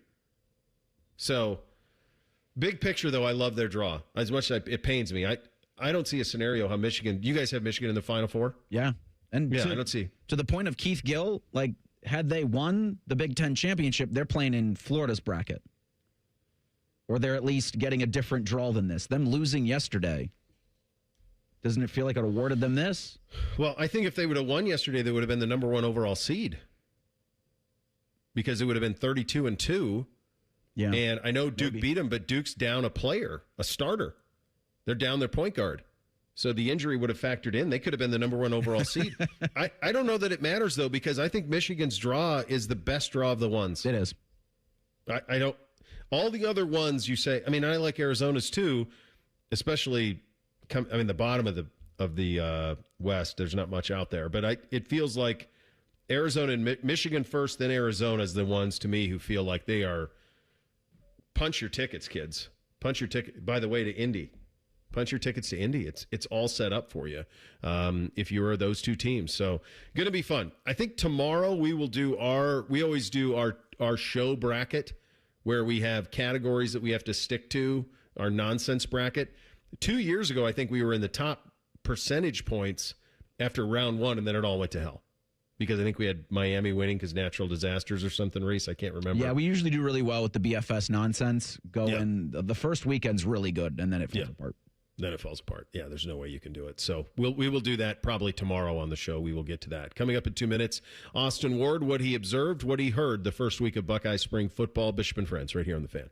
Hey, what's up? It's T-Bone. Tired of snoring? Dr. Mark Levy can help with a custom mouthpiece that opens your airway and stops the snoring. No mask, no noise. Call 1-800-MORE-SLEEP or visit sleepbettercolumbus.com today. Stop snoring. Sleep better. Live better. Hey, it's Matty Ice. It's Marathon Mania at McDaniel GM Superstore this Saturday, March 21st. I'll be there 10 a.m. to noon. And check this out. Select new and used vehicles are priced at invoice. Incredible deals going on, folks. McDaniel GM Superstore just off Route 23 on 95 in Marion. Chevrolet. Together, let's drive. At Babs R Us, we believe home improvement is life improvement. As the Midwest's fastest growing 5-star bathroom remodeler, we're more than just transformations. We're a community driven by a mission to bring your dreams to life. Our installation team, part of the Babs R Us community, isn't just skilled. They're dedicated to respecting your home. Each day, they bring craftsmanship and hustle, turning your dream space, no matter the size, into reality. Together, we embrace a culture that values diversity, collaboration, and giving back. From supporting local projects to fostering a workplace where every voice is valued, Babs R Us is more than a company. It's a community of experts. We're also expanding locations to create more possibilities for homeowners across the Midwest. Wherever you are, you'll find us ready to turn your dreams into something you can see,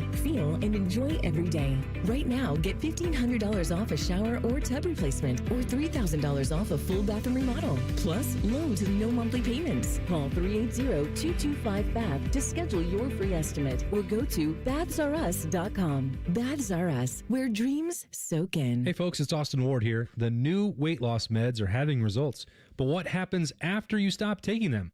I didn't want to rent my results. I wanted to own them. to keep the weight off. I chose the medication-free solution for weight loss, Awaken 180 Weight Loss. Hey, it's T-Bone again. Listen up. Sleep apnea doesn't have to rule your nights. Dr. Mark Levy's been treating snoring and sleep apnea for over 15 years with proven results. And now he has an office in Marysville. Call 1-800-MORE-SLEEP or go to sleepbettercolumbus.com. Stop snoring, sleep better, live better. The Fan Guest Hotline is sponsored by Cosby Heating and Cooling and Bryant, doing whatever it takes to keep you and your home comfortable. The Fan. He knows everything about the Buckeyes. He's been offered tens of dollars by a certain team to spill his secrets. He's told that certain team to go to hell. Damn you all to hell!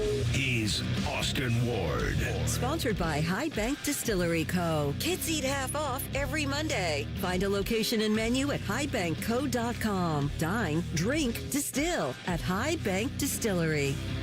All right, buddy, you physical bracket guy or you digital bracket guy? I prefer a physical one, but I don't know of any pools that actually take those anymore. I know it. Wasn't that fun? I mean, yeah. I mean, the days of going into the office and having people count it up by hand, that really makes us sound old. I know it. I still do it in our little family bracket. I still do it that way. You got to do physical, and I highlight, wins and then red X out losses. So I still do that. But yeah, no, they're all online now. So do you fill one out right away as soon as it comes out, or you give it some thought? I think I don't know how much thought I put into it because I've not been very good at these in a long time or ever. Allie will point out how many years in a row she would beat me, just a head-to-head competition with the wife. So I don't know. Maybe I should just start filling it out as soon as it comes out because I can't do any worse than I have been. But that's part of the fun. That's part of the charm. We'll see.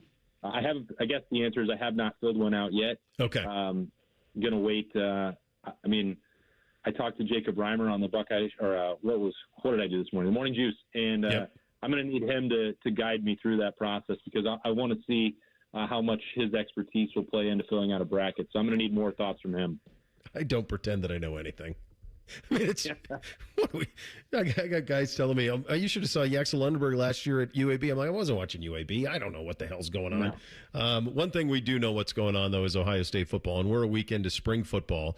I think at this time of year, it is as important what you hear as what you see.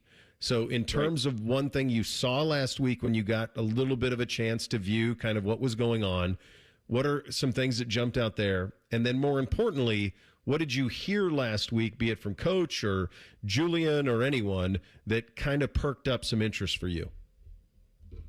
So the conversation mixed with the eyeballs on Legend Bay, I think, is where everything begins. And you and I talked about it a week ago and a couple weeks ago about Ryan Day, bringing up Tyreek Hill and the opportunity that was going to be in front of Legend Bay, starting with his first spring in the backfield. He can move all over. He can play a variety of positions. He can be a hybrid weapon. And then after the first practice, Ryan Day's like, you know what? Tyreek Hill wasn't enough. How about I throw a little Curtis Samuel on top of that for y'all? How do you think about that? And you watch him move, and he is explosive in a straight line, and that's where the Tyreek Hill stuff comes from. He is able to cut and accelerate and show the agility moving through bags and doing drills that does remind you of Curtis Samuel and the versatility that he's got. So you hear and you see that, and you think, okay, well, what could that really mean?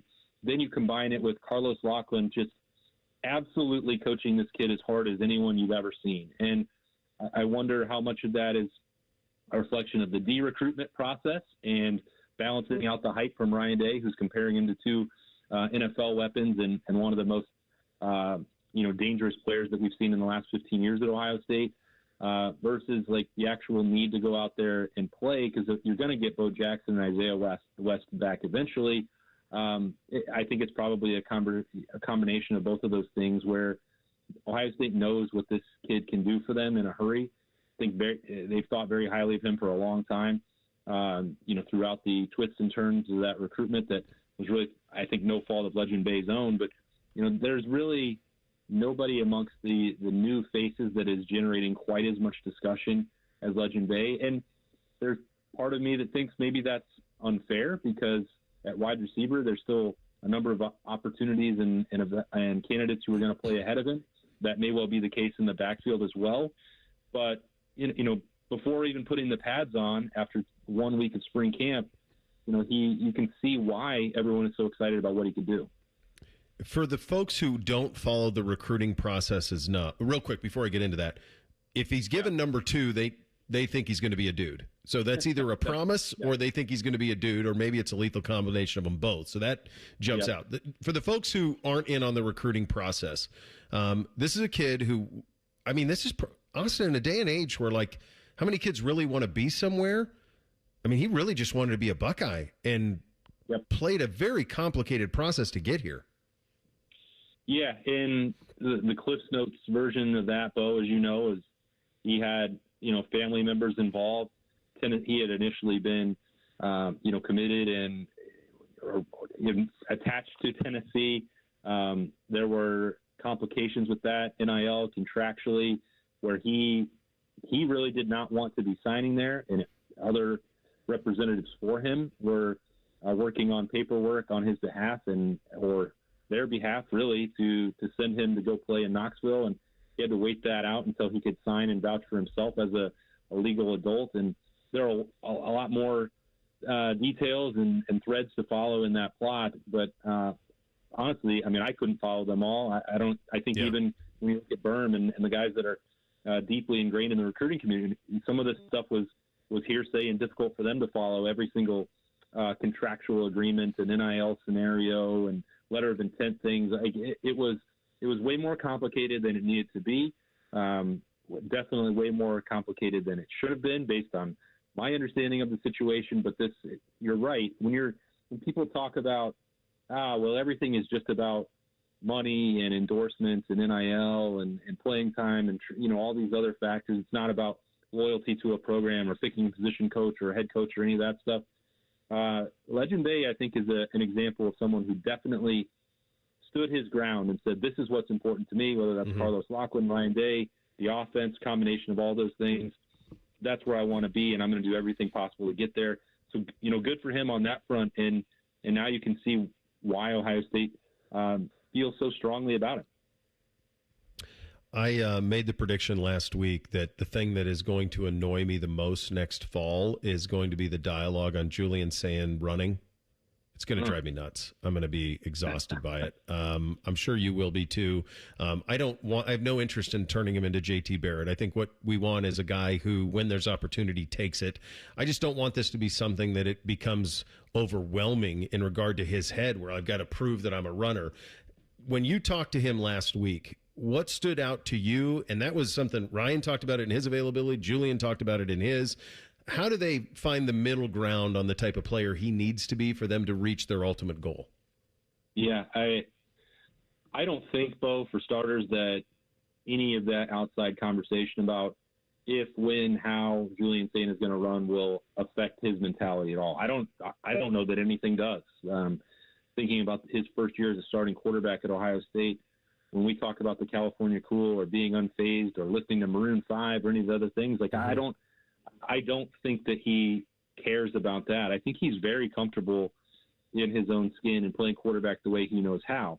Now, does he recognize that there are ways that he can help his offensive line, that there are ways that he can help the offense run more efficiently, stay ahead of the chains by occasionally using his legs? And that's not to say zone read, quarterback power, quarterback counter, JT Barrett stuff.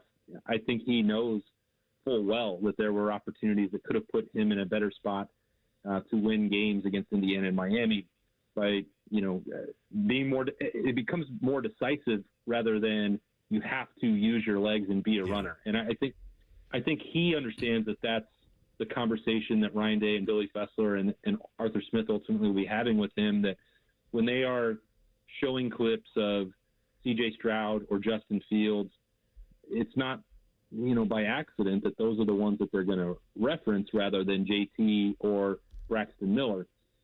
So, it's going to be different. He does not have to keep the football a ton and have 15 carries a game for Ohio State to be successful.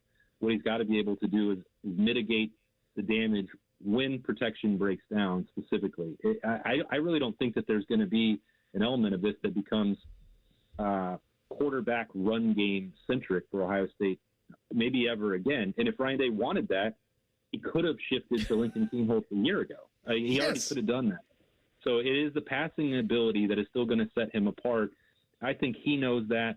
I don't think he's trying to prove anything to anyone other than his teammates and to the coaches and to win games. And if that requires running occasionally, he will do so. And he did a year ago. Now, they will show him the clips where it could have been different. So it's not just about the guys before him. Because, by the way, Bo, when you say we don't want to have this conversation again during the season on a Monday, when you and I are talking, we've had to do that with CJ. Yeah. We had to do that even with Justin Fields. Can't you run him more? Like, we're practiced to that. We can do it. But I don't think that it would really serve the best interest, because if Ohio State is in a position where it has to rely on Julian Sand to run for 40 yards every Saturday, then this team's not going to reach its goals. There's a lot of other people that can handle that workload for the Buckeyes. You're the best, buddy. Thanks for your time as always. All right, man. We'll see you. There he goes, Austin Ward, the beat with Austin and Berm and Letterman Row, right here on the Bryan Heating Cooling Systems Fan Guest Hotline. We'll do Thing or Not a Thing up next. Bishop and Friends, right here on the Fan. File your taxes for free with TurboTax on Intuit Credit Karma. Just file on your own in the Credit Karma app by February 28th. Valid for those who didn't file with TurboTax last year. This is the Daily Show with Coach Jake Diebler, brought to you by Encova Insurance. 71-67, the final. Michigan defeats Ohio State. You got to be proud of the way your team fought today, Jake. Yeah, we fought hard. Got the ball in the paint there at the end. Had some looks, just didn't fall for us. We fought, but I thought we fought on the glass. Did a better job taking care of the ball in the second half. Just wasn't enough, guys. Coach, you talked about those last possessions. Did you get exactly what you wanted in those last three possessions where you came up a little empty? I thought Devin got to a spot in the paint. I thought Bruce got to a spot in the paint. Bruce had that layup. Junie had that layup. We were able to follow it up with the free throw. But, I think, listen, these guys have stepped up in such a big way all season. They're going to do that the next time we're out there. They're a good defensive team. The switching takes you out of some action. I thought our guys responded well, getting the ball to the paint. We just didn't knock them down today. Just wasn't ours at the end. All right, we'll have another comment in just a moment. Hi, I'm Archie Griffin, two-time Heisman Trophy winner. The right coverage can be a game changer, both on and off the court. That's why Encova Insurance and their local independent agents are prepared for what's next and protect what matters most to you. Whether that's your home, car, business, or family, Encova's got your back with a policy that fits you perfectly. With local independent agents in your neighborhood and innovative insurance products that can be tailored to fit your unique needs, Encova's playbook is an easy win for your peace of mind. Basketball is full of challenging shots, and life can be too. With Encova, you don't have to do it alone. Your expert agent will guide you and provide insurance solutions so you can confidently manage your risk and count on a financially secure future. For auto, home, and business insurance, you want Encova on your team. Visit Encova.com today to find an agent near you. Encova is a proud sponsor of Ohio State Athletics. Go Bucks! This is the Ohio State Sports Network, presented by the Ohio State Wexner Medical Center, the team physicians for Ohio State Athletics. 71-67, the final. Michigan defeats Ohio State. How big to get what you got out of Brandon Knoll today, Jake? Yeah, it was great to see him out there. It's been a long road back. Great to see him out there. Thought he played hard. Hopefully he can help us here down the stretch. Coach, clearly the disappointment not winning and advancing, but now you have a chance to get some guys healed. Yeah, we missed Taysom out there, certainly. We tried to give it a go, just couldn't quite get there. And, we had to pull Tilly there at the end of the game. Hopefully he's okay. I mean, this group has been resilient. They fought. We wanted to play big-time, meaningful games this time of year. We've done that. And now we got to find out what's next. And what's next is Ohio State is an 8 seed in the NCAA tournament. They'll play TCU Thursday in Greenville. All the action's right here on the Ohio State Sports Network from Learfield. Imagine yourself in a new Toyota, like a stylishly affordable Corolla. Now through March 31st, get 4.99 APR financing on a new 26 Corolla, Corolla Hybrid, or Corolla Cross. Excludes GR Corolla. Or lease a new gas-powered Corolla LE for $199 $6.99 a month for 36 months with $36.99 due at signing. With approved credit through TFS. Tax, title, and license extra. Call 1-888-36-TOYOTA for details or go to Toyota.com. Toyota, let's go places. Everybody knows that Roosters is a fun, casual joint with their award-winning waitstaff, great food, fun, and laughter. It's a quick stop on the way home to sit back and unwind. It's a front row seat to the big game. Roosters is where you, your family, and friends can order pizzas, sandwiches, salads, and more. And the home of award-winning wings that are fresh, never frozen, and so big you won't believe it. It's your family's other dinner table. Roosters, a fun, casual joint, and the official wing sponsor of Ohio State Athletics. Working your way through that home projects list, that means more flushes, more showers, more fiddling with the thermostat. Trust the pros at the Waterworks with your plumbing, drain, heating, and cooling needs. Our certified pros can repair or replace your air conditioner or furnace. Clogs? Call the Waterworks. Drain issues? Call the Waterworks. Plumbing problems? Call the Waterworks. HVAC breakdowns? Call the Waterworks. The Waterworks. Trusted and certified plumbing, drain, heating, and cooling experts. With Aetna, I always get a quick answer, and I don't have to search on the internet. They go above and beyond to help me with whatever I need. Those words from a real Aetna Medicare Advantage member speak to why U.S. News & World Report named us a best Medicare Advantage company. Because we show up on calls with members and doctor's offices when requested. We show up with access to convenient care options. We show up for you. Because that's how healthier happens together. Member feedback has been edited for length and clarity. Bishop and Friends is sponsored by Diamond Seller, your true jeweler for almost 80 years. The Fan, Ohio's sports destination.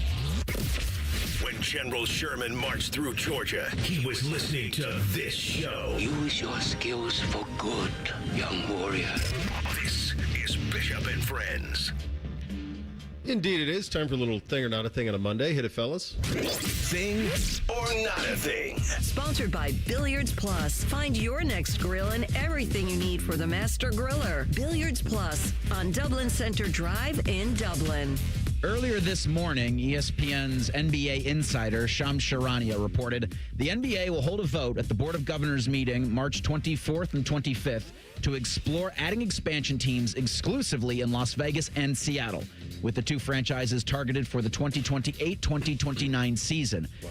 Charania adds there's momentum for stakeholders to approve surveying what industry executives project will be bids in the $7 to $10 billion range for each team.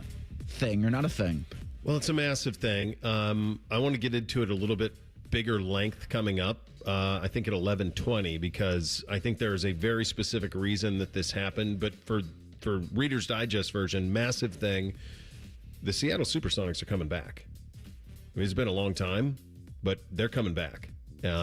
So yeah, it is a massive thing for the league, and there's some layers in terms of why it happened, but it's massive. Yeah, and I think we all kind of knew this was coming, and it was going to be those two markets. The Supersonics were returning, yeah, and Las Vegas was returning, or going to be in the NBA, because it's in hockey, it's in football now, so you knew that was coming for the NBA. I just wonder if these leagues will ever get to a point where they're like, yeah, maybe expansion isn't what we should do. Maybe we should worry about our product on the court. I know that's not going to happen, because somehow the NBA is making money hand over fist on their media deal, because it's content for ESPN and whatnot. But yeah, I don't know if this is the best move. I love that the Supersonics are coming back. Yeah. But I don't know if this is the best move for the NBA. Miami head coach Travis Steele, especially this week, is a proponent of letting the kids watch. This is what you work for your entire life, right? All of our guys, I'm sure, is a lot of, even you guys, I know I did growing up. I mean, you filled out a bracket every single year. It's what you do, right? In March, the teachers that I loved back in 5th grade and 4th grade allow you to watch, right? They're really good teachers. They allow you to watch games during school. So it's a surreal moment for our guys. Thing or not a thing? Mr. Trammer and Mr. Zink.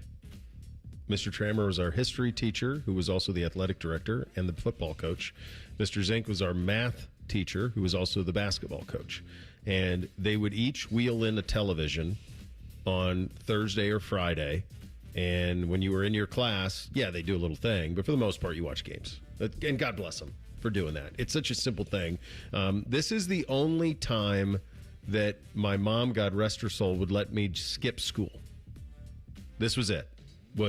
I could pick one or the other, either Thursday or Friday. I couldn't miss them both, but I could miss either the Thursday or Friday of the first round of the NCAA tournament.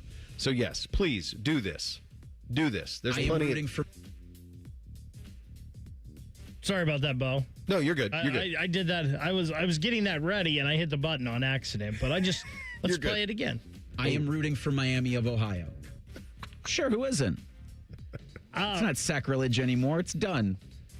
I remember having a couple teachers that would allow you to do that too. Maybe it wasn't the whole class, but they'd let you see some of the game. If you had study hall or something, they would let you put the games on or whatnot. Especially now, like school is so long anyway, and we miss a day because it's not 70 and sunny, so we can't be at school today. We got to take an extra day. I see no problem with this. Well, now, too, like all of the kids have laptops, Chromebooks. Your phone. Or their phones. Like, they can watch them on that. Last Thursday or Friday, I don't know which day it was, I'm doing the show. NBC's texting me, like, watching games. I'm like, who's monitoring you? How are you watching conference championship basketball on a Thursday and Friday in school? On my phone. It's my free period. Oh, okay. I got you. Yeah, shout out to the free periods. Yeah.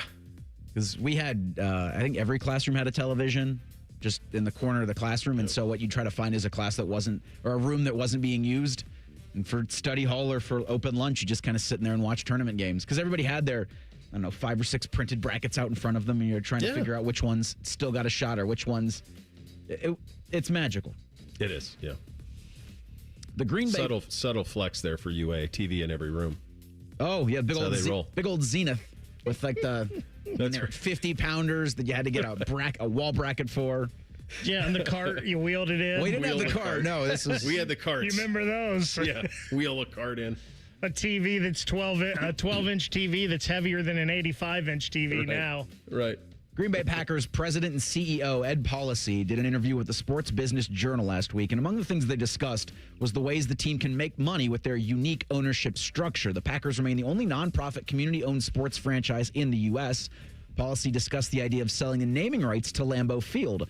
Quote, that's not a threshold we're looking to cross anytime soon, but we might be a little more aggressive with some of the other entitlement inventory we just haven't taken advantage of in the past, including things like training facility entitlements and the Titletown campus, end quote. Lambeau's one of the 2 NFL stadiums without a corporate sponsor, Chicago's Soldier Field the other.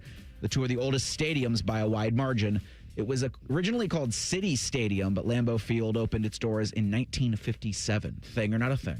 Well, they'll do this. I mean, what does this sound like? The Titletown campus? This is what Ross Bjork's doing at Ohio State. It's found money. Now, they don't need it like college football teams need it, but they'll do it. I mean, you're going to get a name on this thing, and you're going to get a name on all of this stuff. It might always be Lambeau Field, but it'll be Lambeau Field at Hall of Fame Beef Stadium. I mean, that's what they'll do. I mean, and it's an easy one. Take all of it. I mean, for God's sakes, one of the most important sports entities on the globe is Real Madrid, and they have had stuff on their jerseys for 25 years. All the big European soccer teams have. It doesn't affect anything in the long run, and certainly something like this is very minimal. We just get used to it. It'll be fine. They'll do it, and they'll get a lot of money for it. Yeah, nothing is sacred anymore. You find money and get as much money as you can any way you possibly can. So I don't think selling a naming right to a stadium, it's still probably going to be Lambeau Field. It's going to be something at Lambeau Field or whatever, and the history will still be there. But yeah, there's nothing sacred anymore. Nothing is safe from the greed. All right, I'm going to tell you right now, at 11:20, I want to do... We're picking which of Jim Irsay's things we would want. Because you had this in Thing or Not a Thing. It's amazing. How much time would it take to read all of that? but it is an absolute must-have if you're a sports fan. Like, each individual item is completely different, but also on the that would be my crown jewel of a collection. So, as a teaser for the 11:20 segment, because we're going to do the Blitz next, Jim Irsay's memorabilia collection brought in $93 million. $93 million. There are some items. We will have some fun with that coming up at 11:20. Coming up next, we blitz the weekend. Bishop and Friends, right here on The Fan. Matty Ice has a large tattoo on his calf of LeBron eating a lion. I have nothing else to say. Rothman and Ice. Weekdays from noon to 3. The Fan. Low testosterone can be a real problem for many men. It causes poor sleep patterns, decreased energy, low sex drive, and it makes it really hard to stay in shape. And as we all know, a healthy body is very important to our overall health and well-being. This is Jeff for Tri-State Men's Health, and if some or all of these symptoms sound like you, we can likely help you be done with low T. We can also help you lose weight, support your metabolism, improve your gains in the gym, and more with our new targeted body composition plans featuring GH peptides, NAD+, GLP-1s, and more. Our low T protocols, applied in conjunction with our body composition plans, will help most men see real improvements, true weight loss, higher energy, improved sleep, stronger workouts, and a renewed sex drive as well. Your initial visit is just $99 and includes blood work and a medical consult. And if you start on treatment the same day, your visit is free. Call 800-900-9654 or go to tristatemenshealth.com. Featured therapies are compounded and have not been evaluated nor approved by the FDA. Provider prescription required. See website for details. This is Gordon Miller from Miller Lending, the original home of the no closing cost mortgage. With interest rates at their lowest level in 4 years, what's stopping you from taking advantage? Maybe it's the thousands of dollars in closing cost? Well, what if I told you that those costs aren't required and that you decide whether to sacrifice $15,000 to $20,000 of equity at closing or zero? At Miller Lending, we're all about zero and have been offering no-cost loans since 1987. With no title closing or origination fees, imagine having the freedom to refinance any time a lower rate becomes available or a need arises. Even 0.5% lower in rate results in savings of over $100,000 over the life of your loan. So why wait? No-cost loans are real and here to stay. Simply call Miller Lending and see why thousands of satisfied clients have made that choice to say goodbye to closing costs forever. 877-9-NO-COST. That's 877-9-NO-COST. Or simply apply online at nocostmortgage.com. Miller Lending is an equal housing lender and MLS number 250-2146. Hey, what's up? It's T-Bone. If your garage floor has stains, cracks, or even the dreaded bad epoxy job, maybe one you tried to do yourself, maybe one you paid for and it didn't work out, it can make your entire garage look bad. Let's be honest about it. And maybe those botched garage floor coatings that you've had in the past have put you off of ever getting it fixed. Well, my friends, let me tell you, the people at Comer & Cross Concrete Floor Coatings want you to know there is a fix out there. They can make your garage floor gleaming, glistening, look like a new car showroom. You call Comer & Cross at 1-800-NEW-FLOOR, and they will come out with their pros, no subcontractors, and install a gleaming new Comer & Cross garage floor in just 1 day. Yeah, this floor is guaranteed to never chip, crack, or even show tire lift like epoxy or paint can. Never going to have that problem with Comer & Cross. Call them today, 1-800-NEW-FLOOR. It's that easy. 1-800-NEW-FLOOR, or you go to comercross.com. That's C-O-M-E-R cross.com. Get a new garage floor with Comer & Cross Concrete Floor Coatings today. Don't let a failing sump pump put your home at risk. Right now, get $80 off sump pump replacement with Logan Services. Protect your basement from flooding and get the peace of mind you deserve. Call now. Fast, friendly service, Logan Services. The sports book at Hollywood Casino Columbus is the place to be for all the basketball action. Watch every game at once on 2 video walls spanning 50 feet, plus over 30 TVs. Come show off your jump shot in our King of the Court drawings and take home memorabilia from a Cleveland basketball legend. We've also got unbeatable game day food and drinks all season long. Guarantee your spot. Reserve a table with up to $300 in dining credits at HollywoodColumbus.com. Must be 21. Gambling problem? Call 1-800-589-9966. BMI Federal Credit Union is celebrating their 90th anniversary. As a thank you, they will be celebrating with monthly sweepstakes where 90 winners will win big. Visit bmifcu.org/90years for more details. Broadcasting live from the McDaniel GM Superstore Studios, driving excellence since 1916. Chevrolet. Together, let's drive. WBNS HD1 Columbus. Good morning. I'm Eric Reeser. For the first time in 4 years, the Buckeyes are in the big dance. Bruce Thornton's going to play in the NCAA tournament for the first time as Ohio State's an 8 seed in the East. They'll play TCU, the 9 seed, in a first-round game Thursday at 12:15 in Greenville. Hear more from Ohio State's head coach today at noon on the Jake Diebler radio show. The NCAA tournament begins on Tuesday with the first 4 play-in games in Dayton. Miami of Ohio has SMU Wednesday night at the UD Arena. The women's NCAA tournament begins on Wednesday. Ohio State's a 3 seed in the Fort Worth region. Buckeyes will host Howard, the 14 seed, on Saturday. The winner gets Notre Dame or Fairfield at the Shot next Monday. And in NFL news, the New York Jets have traded Justin Fields to the Kansas City Chiefs as Patrick Mahomes is recovering from off-season knee surgery. This update is sponsored by Germain Toyota. For unbeatable service and sales, visit Germain Toyota on the corner of I-70 and Bryce Road or online at germaintoyota.net.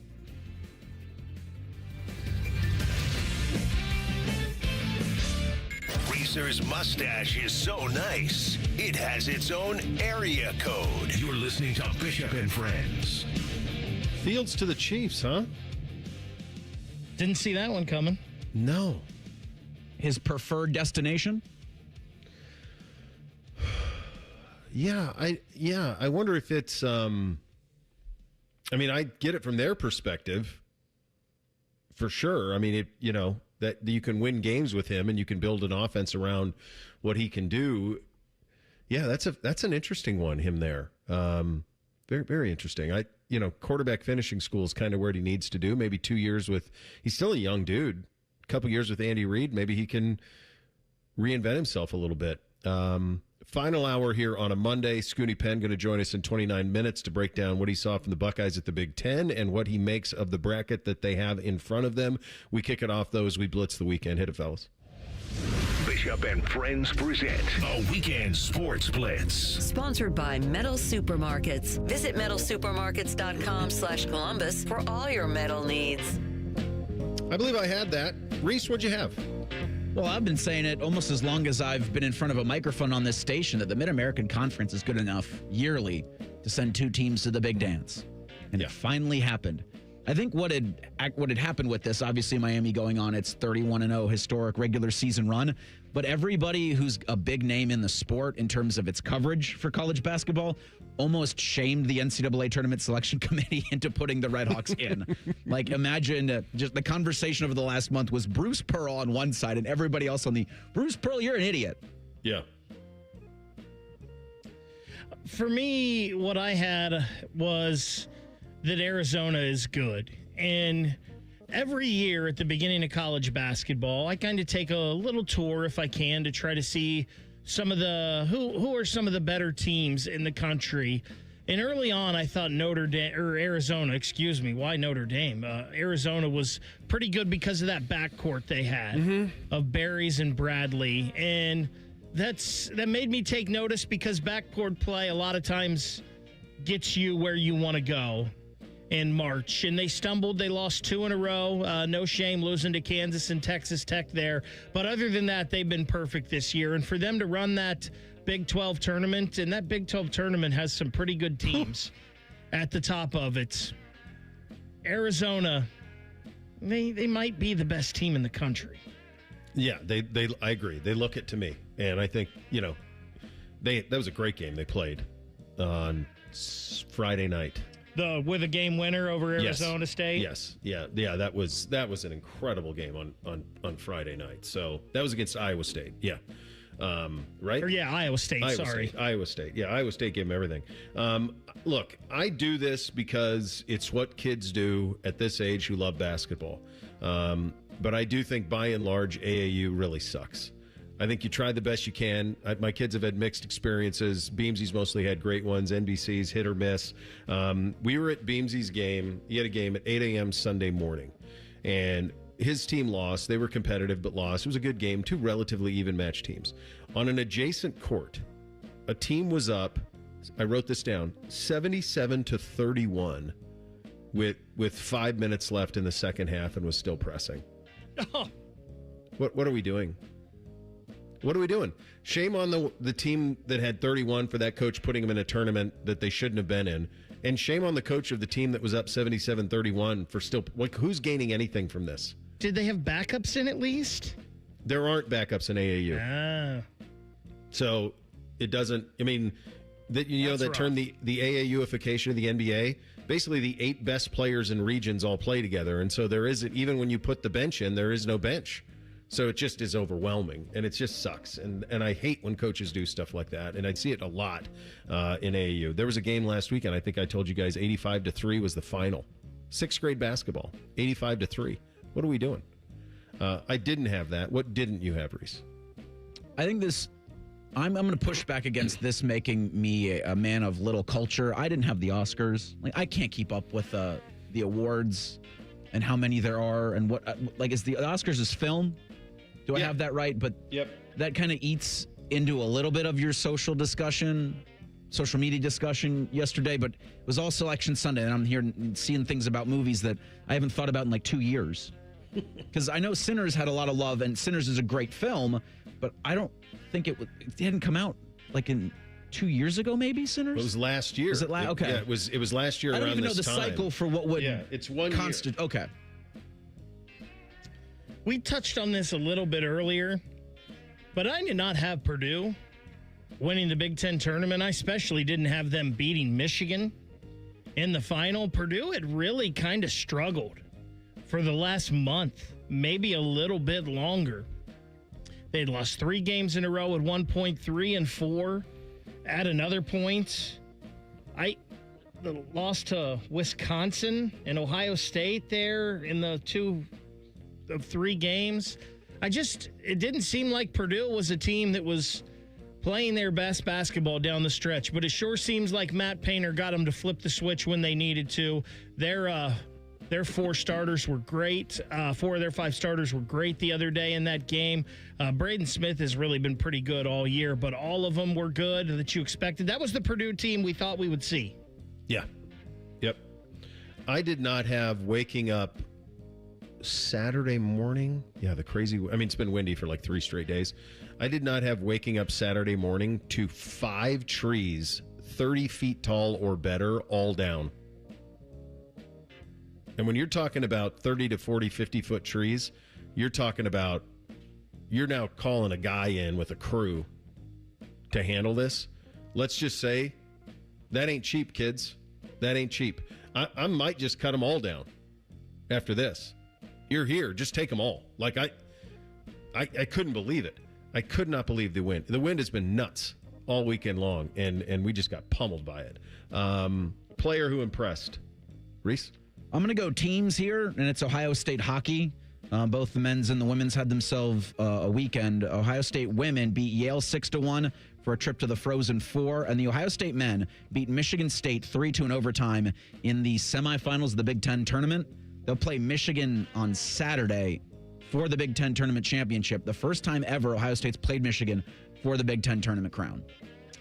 Reese, my player that impressed, I'm going to take what you just said a little further. I'm going to go Ohio hockey in general this weekend because the Blue Jackets got that nice gritty win against Philadelphia Saturday night.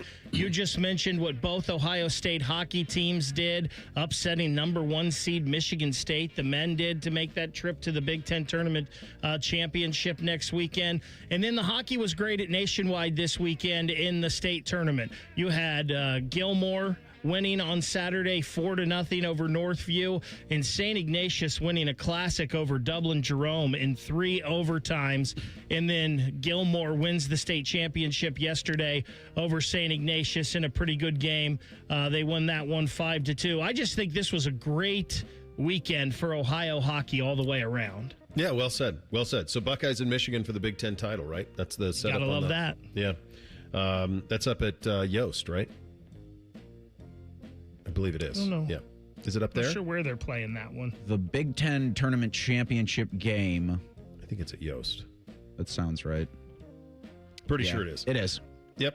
Player that impressed for me is Leroy Blyden Jr. He is a Toledo guard. He is a true freshman out of Detroit. He is an absolute stud. And I'm sure he'll hit the portal, and I would love to see him in scarlet and gray because he can flat out go. He is special. Player who disappointed. Who do you got, Reese? I don't know if it's necessarily disappointed, but I was just disappointed in, I was disappointed in the NBA for doing games on Selection Sunday because I was excited to watch Max Strus make a season debut for Cleveland, but I'm like, I got the SEC tournament championship's great, the Big Ten tournament championship's great. Now you kind of pulled me over to watch the Cavs and Mavs. Like, I saw that on Friday. So my player that disappointed the most is going to come with a caveat here, because this can be fixed, but none of us here know if the fan is doing a bracket challenge. And I feel like we've always done a bracket challenge, and none of us have seen anything about it. I can't get an answer on if we're doing it or not.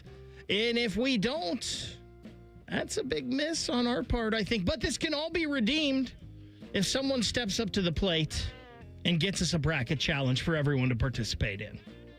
Yeah, I mean, I had people asking about it. I mean, Reese is the closest of the three of us to top men. Well, that tells you everything you need to know right there about the structure of this organization. The tippy top man's out in Arizona for spring training. He deserves it. God bless him. Get out there and enjoy it. Player disappointed for me, Ludwig Oberg, my God, 40 on the back nine at the Players, and ended up being a really cool one. Cam Young ends up winning, outlasts and gets the win there. Really big win for him, but you can't shoot 40 on the back nine when you have the talent that Oberg does, and he did. A couple of sixes to start his round, and on the back nine just wasn't able to get it resurfaced as Cam Young won that one. Paid a little bit of attention to that yesterday afternoon. Coach Bud Kilmer, Coach of the Week. Reese, who do you got? I'm going to give it to Akron's John Gross. You're down 12 at the half to Toledo in the MAC championship game, and your players have been feeling it the entire time in Cleveland. Or you were the favorite going in, then Miami gets knocked down. It's like, well, Akron has to win this. And again, struggle against Toledo in the first half, but you come out playing really well with two Mahafis. Yeah. One, a former Buckeye. Yep. And I also want to say Bowen Hardman. Former Buckeye. Former Buckeye. Mm-hmm. Good job out of you, Gross. Good dude. I was going to go Jake Diebler here, but I'm going to change now, as I'm just seeing in the last 3 minutes, Pete Thamel reporting that Thad Matta has retired at Butler. I'm going to give it to you, Coach, because the best run of Ohio State basketball, the most sustained success, was under you. I miss it. I hope Jake Diebler gets it back. I will always, always love Thad Matta. Yeah, we can have some more thoughts on this on the other side of the break. Obviously know Thad very well, and yeah, I wish it had been better at Butler the second time around. I really, really do. But I just think the landscape of the sport has changed so much. There was no way. I'm going to go Travis Steele here from the standpoint of the Miami, Ohio head coach had to deal with everybody questioning his team for a month. They had a target on their back the whole way. They end up losing in the first round of the MAC. But the way he handled that press conference, the way he's handled everything since, for a guy who was just recently fired and then got him rolling again, good job out of him for that, and your Bud Kilmer honorary Coach of the Week. We will get into Jim Irsay's collection. We will also get into, in a big way, the retirement, the breaking news. Thad Matta hanging up the whistle after a career that spanned Butler and Xavier and Ohio State, and then back to Butler. We will get to all of that coming up next. Bishop and Friends, right here on The Fan. We have so many local shows, I can't fit them in a 10-second promo. So let's just say we're live and local all damn day. The Fan. Take your shot to save at Great Lakes Hyundai in Columbus or Dublin. Make a basket for extra savings on top of big shot deals on every model from Elantra to Palisade. Go now, Dublin or Columbus or glakeshyundai.com. See dealer for details. Ends 3/31. Hey, what's up? It's T-Bone. Spring is right around the corner, and we bet you're excited for warmer weather. But as the temperatures rise, make sure your energy bills don't. Keep those cooling costs low with Window Nation's high-quality, energy-efficient products. Simply request a consultation where their experts will visit your home, spot problem areas, and make recommendations. Your customized windows can be installed in a day. Once completed, your home will be shielded from outside hot air while you remain cool and comfortable inside throughout the spring and summer. With Window Nation, your house won't just look great, but you'll also have peace of mind.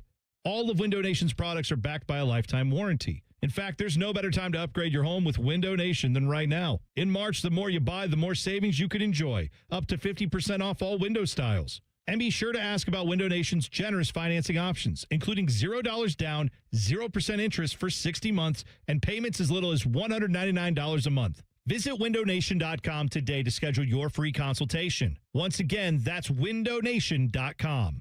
The NCAA tournament field is set, and hopefully your bracket predictions are done. The big dance tips off tomorrow and Wednesday with first 4 games from Dayton. Then on Thursday, it's first-round action from Buffalo, Oklahoma City, Portland, and Greenville, South Carolina. To make sure you don't miss any of the action, stay tuned for Westwood One's exclusive coverage of the NCAA men's and women's tournaments right here. Need parts fast? Need them now? O'Reilly is fast. Just one part that makes O'Reilly Auto Parts stand apart. Right now at your local O'Reilly Auto Parts, you can get one free set of brake pads when you buy 2 qualifying brake rotors. Ask the professional parts people about additional brake pad and rotor upgrade options available at O'Reilly Auto Parts. Restrictions apply. See store for details. O'Reilly Auto Parts. Bet365 is paying out before the final buzzer. Check out Bet365's unrivaled early payout for basketball. When you bet on a team to win and they take a 20-point lead, you get paid no matter the final score. Forget the final buzzer and start counting that cash. Hold up, you get early payout on parlays too.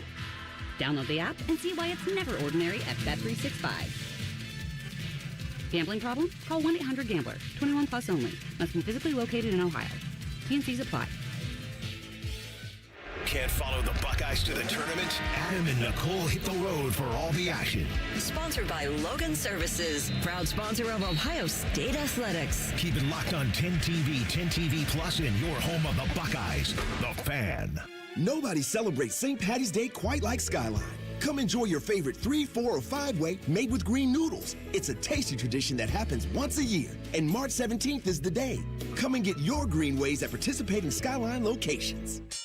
Hello, it's John Kozik, founder and president of TurboTrack Realty, and I buy real estate as is fast for cash. Call me today for an all-cash offer on any of your properties, and we can close within days at 614-470-2000, 614-470-2000. Do you own a property that's outdated and needs thousands of dollars in repairs? Great, I'll buy it. Give us a call today for an all-cash offer at 614-470-2000, 614-470-2000. Would it be convenient for you if you could simply take what you wanted and leave the rest behind? Great, I'll buy it. I buy vacant properties, inherited homes, divorce situations, death in the family, apartment buildings, commercial properties. I even buy my tenants won't pay me the rent houses. Visit us today at TurboTrackRealty.com or give us a call and speak with one of our friendly staff members at 614-470-2000, 614-470-2000.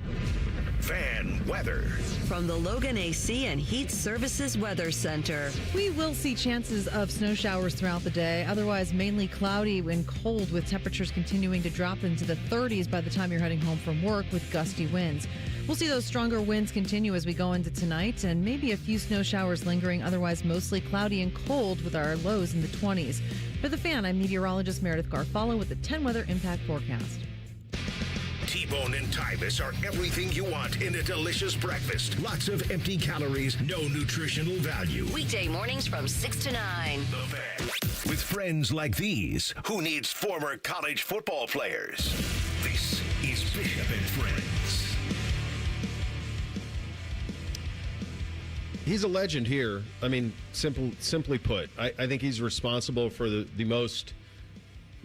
truly the golden era of Ohio State basketball. And speaking of coach, of course, of Thad Matta, he was here from 2004 to 2017, national runner-up, Final Four, Big Ten regular season titles 5 times, Big Ten tournament titles 4 times, recruited the consistently best players and program that I think we've ever had here. I mean, it's a little different in the Fred Taylor era when you talk about some of the stuff that happened all the way back then. The sport was so much different. But this was the right coach at the right time in the right place at Ohio State. He was obviously very good at Xavier as well, and had an incredible run here. 3-time Big Ten Coach of the Year. Thad Matta hanging up the whistle officially now at Butler. That was such a more difficult job this time around because of NIL and free transfer than it was when he was there originally.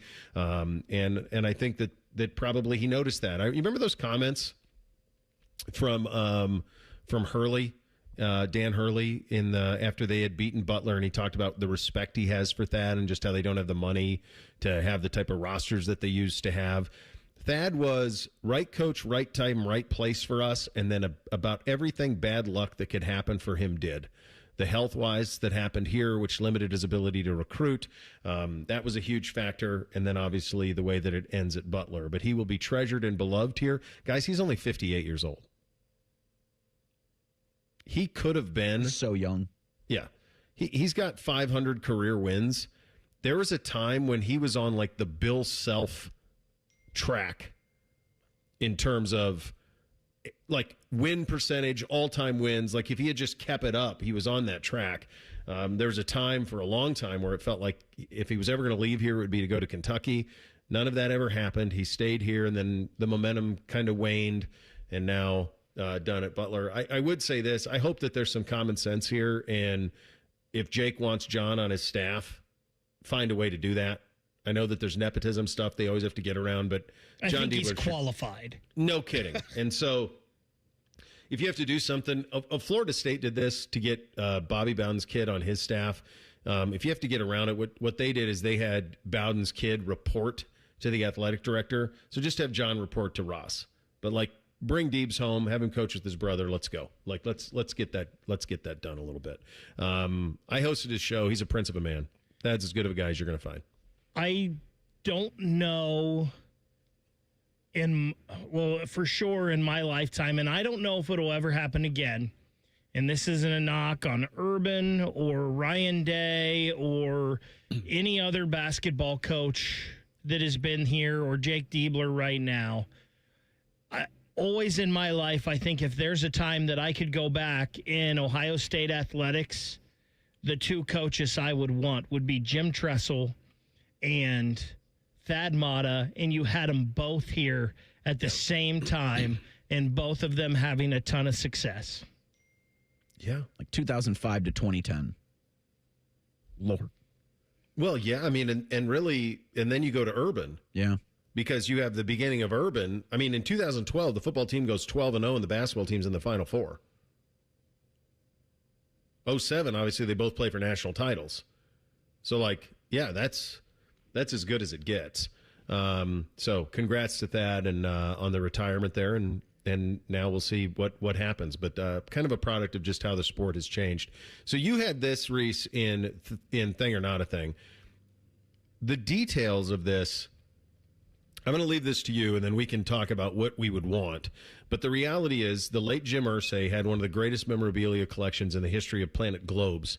He brought in $93 million in live auctions starting Thursday and going through Saturday. Go ahead, buddy. Yeah, Christie's, the online auctioneer, did several different auctions. Like I'm looking at them now. There's the Jim Irsay collection, Icons of Pop Culture, Icons of History, Hall of Fame. And they did a specific online one, Icons of Music. And what they had thought selling his collection, they'd get about $40 million.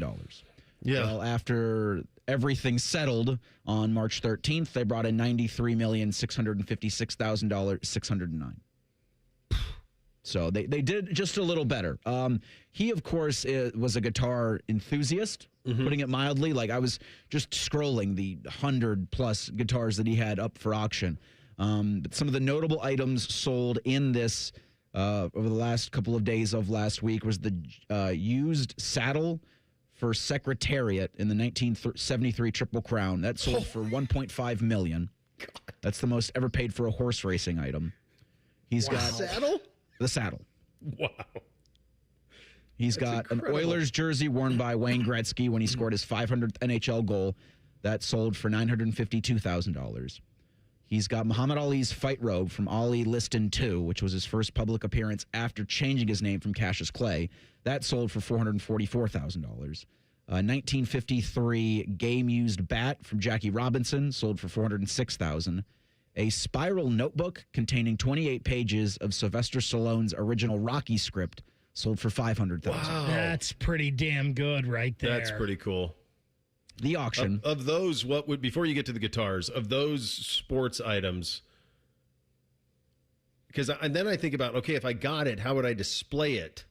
Like, what do I do with it? So, like, the Muhammad Ali robe in his first public appearance from changing his name to Cassius Clay is awesome.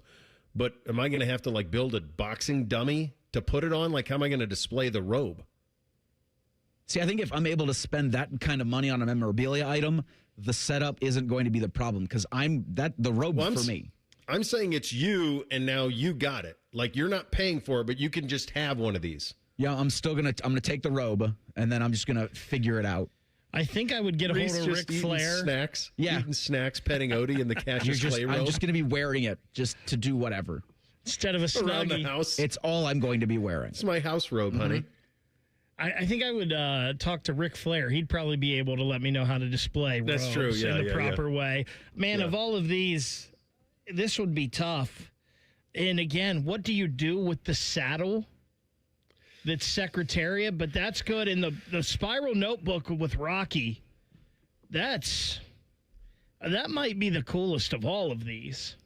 Yeah, I think the original Rocky sucks, but it's just long. It just takes a long time till we fight.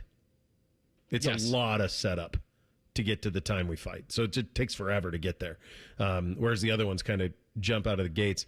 So on the spiral notebook, though, like obviously you would never want any, like if you would want it displayed, I would think, like in a glass case, but you'd never want to touch it. So it would just kind of, and that's the same thing. Like the saddle's awesome, especially with as much as the Kentucky Derby means to me and all of that stuff. But how the heck am I going to display a saddle? You get a big wooden horse and let the kids one of those ride. stuffed horses. I guess you could just come downstairs. Bootsy's playing cowboys and Indians on the back of a horse riding the Secretariat saddle. That's what I need. Are you allowed to play cowboys and Indians anymore? I think so. All right, go ahead. Do the music because this is where it really gets auction rough. set 23 world records, including the most paid for a guitar and the most paid for a literary manuscript. So, On the Road, the original typescript, which sold for $12.1 million. But he's got Pink Floyd's famed black Stratocaster. And so I'm not a guitar guy, so David Gilmour of Pink Floyd fame, his black Stratocaster sold for $14.5 million. $14.5 million? He's also, I'm looking here. That's insane. Some Bob Dylan guitars. He's a big Beatles fan, or at least has a ton of Beatles memorabilia. Guitar played by Keith Richards. A couple more Rolling Stones, Pete Townsend, The Who. Yeah, what makes? I wonder what makes the Gilmour Pink Floyd, the David Gilmour Stratocaster, the famed black one. What makes that the holy grail of guitars? Like, is that one more than like the Cobain or some Jimi Hendrix guitar? Probably for him. He must have and for somebody else, obviously, because it was 14.5. Sure. So I wonder if it was like, maybe he only played one, and maybe those other guys went through guitars, and maybe he only played the one, and that was it. Obviously, scarcity is what would make you deliver a $14.5 million sale. That's craziness. He's got several signed photos of the Beatles. I'm looking at one from 1963 that sold for $60,000. Jeez. He was able to get the collection was able to get $16,000 for 2 unused Shea Stadium tickets by the Beatles in 1966. So, Bo, you mentioned some of these other guitars. Yeah. It bested Kurt Cobain's 1959 Martin D 18E acoustic guitar by $6 million. That sold in 2020. That's the one he used during the MTV Unplugged appearance. Yeah.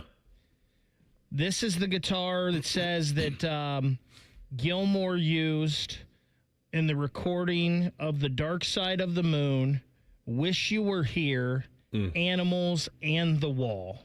Well, so okay. That's a pretty good list there. Yeah, that's fun. What a collection out of him, and $93 million. My God. Scoonie Penn in 2 minutes, breaking down the Buckeyes, the bracket, his memories of Thad Matta as well. That's coming up next. Bishop and Friends, right here on The Fan. At Germain Honda of Dublin, they get it. Nobody grows up dreaming of driving a minivan, but it's hard to argue with unbeatable versatility. Enter the Honda Odyssey, packed with space, comfort, and family-friendly features that make life easier. And if you want efficiency, Germain Honda has you covered with great incentives on hybrid favorites like the CR-V, the Civic, and the Accord. Shop Germain Honda of Dublin on Sawmill Road just south of 270 and at GermainHondaofDublin.com. Common Man here for Weedman. I talk to you about Weedman every year. Why? Simple. Number one, I use it. Number two, it works. You want to get those lawn roots thick, baby, because when that happens, they resist weeds, disease, and and insects, and they're using top-of-the-line stuff. We're talking golf course quality. Weedman is locally owned and operated by Corbin and Audrey. They will take care of you. Proudly serving Central Ohio and our Dayton friends. Call your local office, 614-733-3747, weedman.com. For decades, Morgan & Morgan has represented hundreds of thousands of people at their hour of need. Injuries on the job, car crashes, medical malpractice, and nursing home abuse, Social Security claims, dangerous drugs, and dangerous products. We became America's largest injury firm for a reason, and no firm is even close. Then we got to thinking, what if we could prevent these terrible events before they occurred? So we built the AI-powered People Protector. Simply visit peopleprotector.com and type in the product you have questions about before you buy it. Children's toys and accessories, cars, drugs, products, you name it, we got it. With our success, we decided to pay it forward for all of America. Our way of saying thank you for your trust all these years. Morgan & Morgan, protecting America. And if you've already been injured, just visit us at forthepeople.com. Morgan & Morgan, Ohio office located at 600 Vine Street, Cincinnati. Prior results do not guarantee a similar outcome. Bishop and Friends is sponsored by Diamond Seller, your true jeweler for almost 80 years. The Fan, Ohio's sports destination. Taking the art of sports radio and day drinking to a whole new level. You're listening to Bishop and Friends. Indeed you are, and it is dancing time. First for first, and then the big dance kicks off on Thursday. For perspective on what the Buckeyes can do, the draw, and the tournament in general, we are joined by the Hall of Famer. He's a great friend of the program, great friend in general, the great 1-2-1-2, Scoonie Penn joining us. Before we get into that, breaking news here in the last 20 minutes or so, Thad Matta stepping down and retiring at Butler, just 58 years old. Scoon, obviously you know Thad very well. To me, he's responsible for the golden era of Ohio State basketball. Where do you set down on Thad, his time here, and his time as a coach? First and foremost, unbelievable career, and you're right.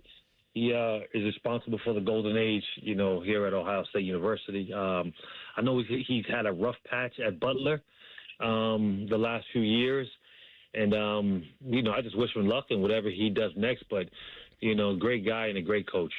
Yeah, he really was. And some of those runs were so fun, and it's exciting to be talking about a team back in the dance. You were over in Chicago. I thought for a second on Friday they were going to get Michigan, buddy. They were right there and thought maybe there was a chance.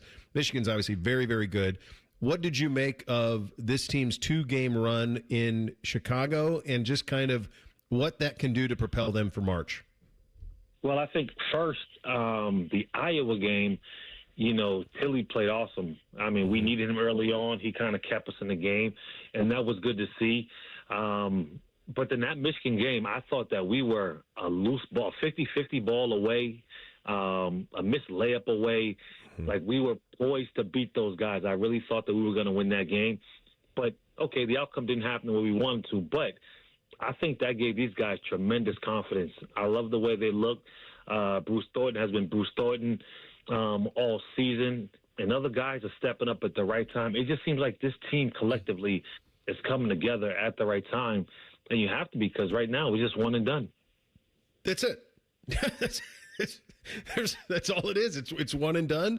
You promise nothing from here going forward. In terms of how they flipped this thing from the Iowa loss, which was so painful, and then winning those 4 straight. You and I had this right. They were They were on the 8 line. The only way they were going to get to a 7, I think, is if they beat Michigan. Scoon.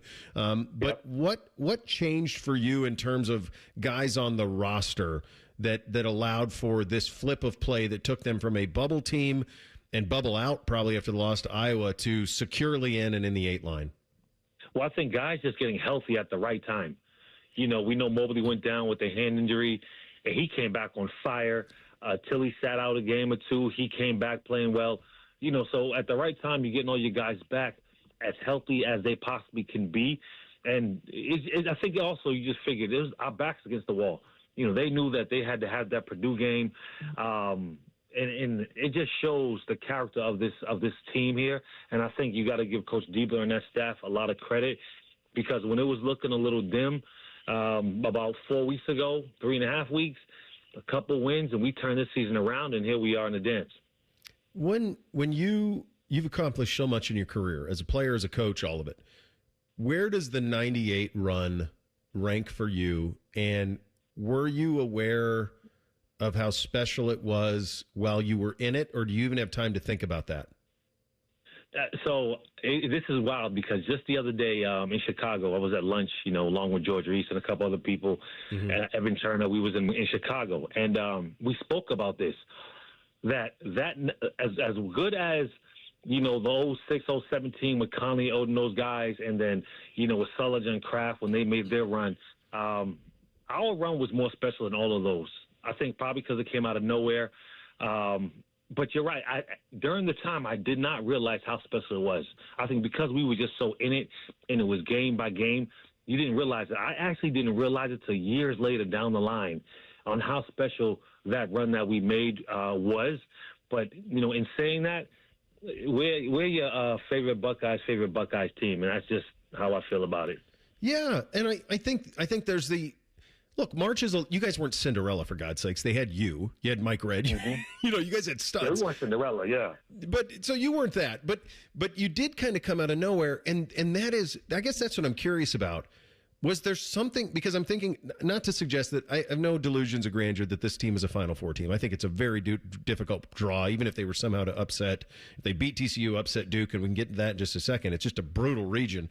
But beyond that – what was it as you look back on 98? Was there a moment when you thought you guys were capable of it? Was there a style of play that clicked? Was there something that made you guys have the ability to do what you did? Well, I think you probably heard the story a couple times, about how, I said early before the season started that, I wanted to go to the Final Four. And we're talking about a team and a university that hasn't made that far since the 60s. So, I got scolded a little bit by the head coach, Jim O'Brien, at the time. He really got at me about that. But, I would say this is I know you hear it a lot about, the camaraderie, about the team. But we had a special group. We did. We lost in the first round of the Big Ten. There was a little turmoil right before that, during that game and after that. And we got back to Columbus. In the practice leading up to the tournament, I think we got kicked out of practice by Coach O'Brien. And he really sent a message, and we came together as a squad. And it was just pure determination and will, and I have to give credit to the two seniors at the time, Jason Singleton and Nashawn Coleman, who hadn't won anything in the previous 3 years that they were in the school. And, we were talking about doing it for those guys. And we had that. We had our music. We had our boombox traveling around with us. Yeah. And everything just happened to come together at the right time with a perfect storm. And that's, I don't know, that's all I can say about it. It just kind of happened. It was a miracle. By the way, Jace's kid going to Harvard. Come on now. He's a baller. He should That's be awesome. I hope he get Mr. Ohio because the kid is killing right now. And he should be Mr. Ohio. And I hope that comes out that he wins that award. Yeah, me too, man. Rooting for him and that's just an incredible accomplishment on all fronts. Mm-hmm. Okay, this East region is brutal. It's absolutely brutal. I think Duke is they just have some things that are such a difficult matchup should you get there, but you got to get through TCU first. And then if you get that, you're talking about Kansas or St. John's and all of this stuff in this East region. It's too hard. You can't worry about all that. You just got to win the first one. Have you seen, what do you make of the TCU matchup first, Scoon? Where do you kind of sit on that one as your early read on it? Well, I think I said this last week. That 8-9 game is always the hardest game. Mm-hmm. And I wanted to move to 7 because I knew that 8 would – a lot of times it puts you in a style that you might not be accustomed to. And I know a lot of people are not going to be familiar with the TCU squad, but these guys can play. If you look at their record, they beat some really good teams. They're up and down. They play really good defense, a pretty physical, tough team. This is not going to be any cakewalk. Do I think we'll win? I think we will handle them, but I do not think it will be easy. We easily could lose this game as well because this team is no pushover, but – this is one of those games where, we have to use what we went through in the Big Ten, rely on the hot streak we've been on lately, the momentum we've had over these last few weeks, and hopefully that can carry us, past TCU. This big picture, this tournament, Scoonie, I think it's going to be one of the best that we've seen, and especially if we get a little bit of luck with some of these freshmen. Peterson, I mean, obviously, we're hoping we can get by TCU and get by Duke, but Boozer's very special. DeBonce's unbelievable. The Acuff kid at Arkansas is unbelievable, let alone all the veterans who have transferred in that are all over the roster. Who are some teams that, as you see the bracket, you like their draw and you kind of like their makeup to be able to make a run? Well, first off, the draw that Duke got, being the overall number 1 seed, was horrible because that East is a gauntlet. Never mind the teams, but look at the number of coaches that are in that East region that have been to Final Fours, that won national championship, and that makes it extremely tough. But I'm looking at a team like Houston. I've always been a big fan of Houston. I think they have what it takes. I think that, they can score points. They play defense. They've been there before. But another team that I'm really high on is Illinois out of the Big Ten. Okay. I think people kind of slept on them throughout the year. I just think they can do some things with their style of play, and they have guys that can put the ball in the hole. But, yeah, for me, I mean, you have your big dogs, of course. Arizona always looks good. But you've got to be careful with Michigan and Michigan State. And I'm not big on Michigan, and I'm going to tell you why. I know, although they just lost the other day, I'm not big on them. I mean, their injury that they lost their backup guard is really hurting them. For some reason, I think they have a hard time scoring from the perimeter. And one thing I know about the NCAA tournament, if you look at it down the line throughout the years, your backcourt carries you all the way there. And I know Booz is special. He's a great player. He does a lot of great things. But at the end of the game, when you get to these tight games, that ball is usually in the hand of one of the guards to make a play, not the bigs. So I really don't think that Duke is going all the way. That's just, I'm sorry. Duke Michigan. And Michigan. I would Duke say. and Michigan both have injuries. I say both of them that have injuries that I think hurts them when it gets down to it at the end of the game with guard play. Which one of these freshmen do you think has it in him to pull a Carmelo Anthony? Oh, Acuff, man, he's special. He is really special. But if I'm going to go out on a limb, I'm going to say AJ from Utah. BYU, yes, BYU, because he's special. He can, with his size, but just watching him play, when he touches the paint, he gets to the middle of the floor, there's no stopping him. He gets to the basket, the mid-range, three-point. He's been reliable all season. Although Peterson is unbelievable, we know the problems he's had in and out of the lineup. Devontae, he's been there the whole time carrying and he can fill it up. And like I said, you need guards who can fill it up to keep you winning this tournament, and he's one of those guys. And Scoon is a 6 seed, so they'll get the play-in winner of Texas. Let's see, what is it? It's Texas, NC State, so they'll get the play-in winner there. So that'll be a little bit of a test. But then, it's Gonzaga, would be theoretically Gonzaga in the round of 32, and then Miami or Purdue or Missouri in the Sweet 16. That's pretty doable for BYU. It's doable. It's for them, and I'm telling you, if he can get hot, which he has been playing very well, you need a guy like that that's special, that can carry you, and I think he has the ability to do so. This is the best time of year, isn't it? God, it's great. It is the best, and it's starting up. I mean, if you're a sports fan, even the people who really don't watch a lot of basketball, when this arrives, the eyes are glued to the television. They are. Great talking to you, buddy. Always appreciate your time. Thanks, pal. All right, take care. There he goes, Scoonie Penn, the Hall of Famer, 1212 on the Bryan Heating and Cooling Systems Fan Guest Hotline. Get your 3 things on a Monday. Up next, Bishop and Friends, right here on The Fan. If you miss a live show, you can catch the podcast. If you miss the podcast, our hosts have volunteered to have dinner with you. The Fan. Amazon Business empowers leaders with smart business buying tools, leaving time to focus on strategy and growth. Free up your teams and focus on your future at AmazonBusiness.com. I'm Leslie from Pella Columbus. And I'm Wilson from that other window place. Wilson, what are we wearing? Lie detectors. Anytime a lie is detected, we get a little shock. All right, let's try them. So, Pella was rated by homeowners as the leading window brand here in Columbus. Nothing?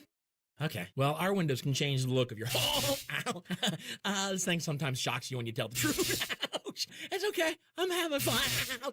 Get the windows that can change the look and feel of your home at PellaColumbus.com. Hey, it's Bo Bishop here. You've heard me talk about High Bank Spirits, but the food is just as good. Brunch worth planning your weekend around, seasonal dinners perfect for date night or game night, plus kids eat half off every Monday. Find menus and locations at highbankco.com. Dine, drink, distill at High Bank. It's never a bad time to fire up the grill. At Billiards Plus, the grilling season never ends. While you're grill shopping, you'll love browsing Central Ohio's largest selection of pool tables, game furniture, and shuffleboard Board, family owned and operated. Billiards Plus on Dublin Center Drive in Dublin. Hey, it's Anthony, and I've got my own good feet story. I fought plantar fasciitis for a while. That's that horrible heel pain that seems to come out of nowhere. And not being on my feet was not ever going to be an option for me. I did all the home remedies, rolling the tennis ball under my feet. And the relief never really stuck until I went to the Good Feet store, where I was personally fitted with Good Feet arch supports based on my feet and arch size and the goals I have for my lifestyle. As soon as I popped them in my shoes, I could feel the difference. And now every day, my feet feel good. My knees, my hips, my back, they all feel supported and so much better aligned. I've complained about my back for years, but guess what? Nobody's heard me talk like that in a long time. These are a game changer for me every day. They're in my shoes to work out, to go to work, and soon in my golf shoes. The journey to feeling my pain go away has been nothing short of awesome, and just feeling the support I get puts me in a great mood. So stop in either at their store in Grove City or on Polaris Parkway in Westerville, or get started right now at goodfeet.com. This is Corey Sickles with Safe Harbor Retirement Group.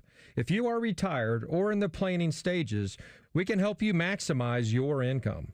Visit safeharboroh.com to schedule a complimentary meeting. safeharboroh.com. Listen up, basketball fans. You won't want to miss this. Right now, new Bet365 customers bet $5 and get $150 in bonus bets, win or lose. So you could turn that $150 into something bigger when you bet on player points, rebounds, triple doubles. $150 in bonus bets when new customers bet $5. I know where I'm going to bet from now on. Download the app today and see why it's never ordinary at Bet365. Gambling problem? Call 1-800-GAMBLER. 21 plus only. Must be physically located in Ohio. T&Cs apply. In-app only. Your favorite fan shows are available as a podcast. What a concept. And don't miss exclusive podcast content like Austin and Byrne. Listen on your schedule from anywhere in the world. Available wherever you get your podcasts.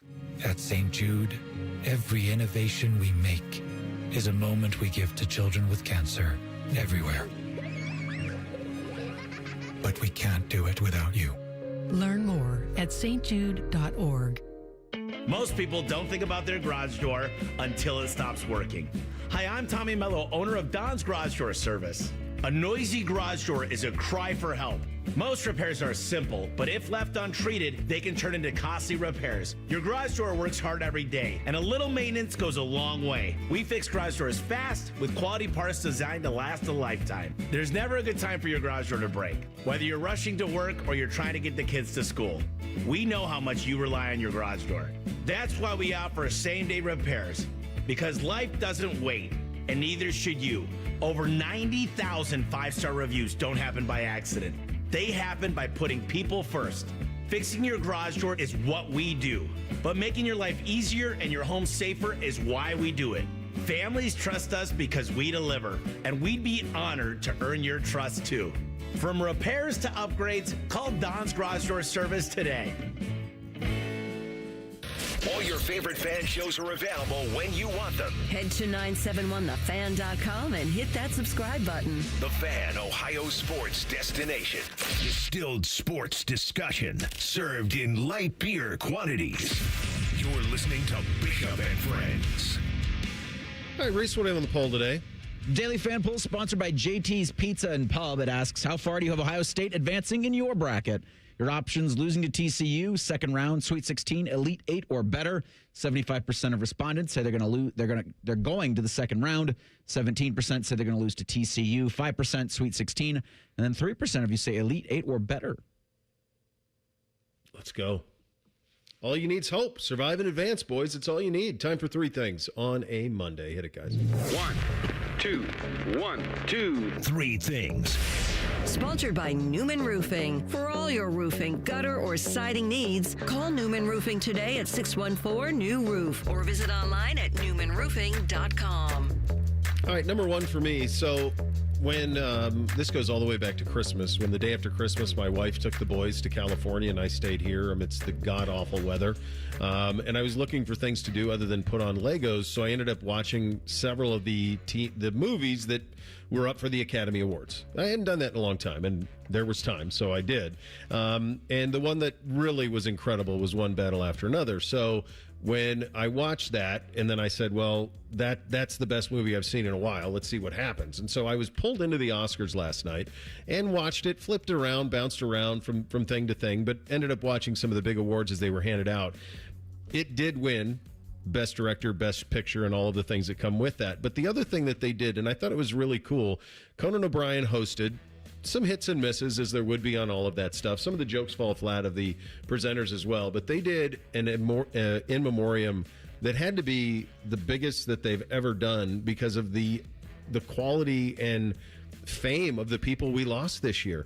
And what they did for Rob Reiner, Diane Keaton, and Robert Redford, just titans of the industry, was so cool. But honestly, they could have also done it for Val Kilmer and Robert Duvall and so many others. They had so much. I just forgot all of the incredible talent in that industry that we've lost this year. It has to be the most ever. It was just stunning. It was just one person after another that we lost. So they did a really good job with that. I thought they really landed the plane of paying homage to some of the greats that were lost. First thing for me, I'd been bouncing back and forth all show. Duke, Arkansas. That's the team's meeting for the national championship on April 6th in Indianapolis, per my bracket. And after hearing from Scoonie Penn, I have now changed my Duke pick to Arkansas. And then I scratched it out and wrote Duke again, and now I've written Arkansas back into the championship. But Ohio State's back in the postseason for the first time in 4 years. Tune into The Fan, 10 TV, and 10 TV Plus for coverage all week long as the Buckeyes begin their chase to the championship. Chasing the Championship is sponsored by Logan Services, proud sponsor of Ohio State Athletics. Good job out of you there, Reese. Very good job. First thing for me, there's a lot of things you have to pay attention to when you're filling out the brackets, and Pete Thamel has been a busy man this morning. News out of Tuscaloosa, Alabama's leading scorer, Aiden Holloway, has been arrested this morning on first-degree possession of marijuana charges. The 4-seed Crimson Tide play number 13 Hofstra on Friday in the NCAA tournament. Just some more information for you when you're filling out your brackets. So you're going to... I mean, really? It's legal in 70% of the states in the country, and we're worried about this? Well, I mean, this is a narcotics task force. Oh, for God's sake. Operation, so I'm guessing it's more than just driving around. It's a little bit more than that, potentially. Good Lord. Can you imagine getting that, Nate Oates? He's had an interesting year. I'm sure he'll just pick up a G League An interesting couple of years. Yeah, you're right. Couple of years, Reese. Yeah, there's been a lot going on down there. Number 2 for me, and I'll stay on the Academy Awards for this. Michael B. Jordan winning Best Actor for playing the identical twins in Sinner. Sinner's a really good movie too. The thing that was interesting though, I've always been a fan of his. So the first time I saw him, he's Wallace on season 1 of The Wire.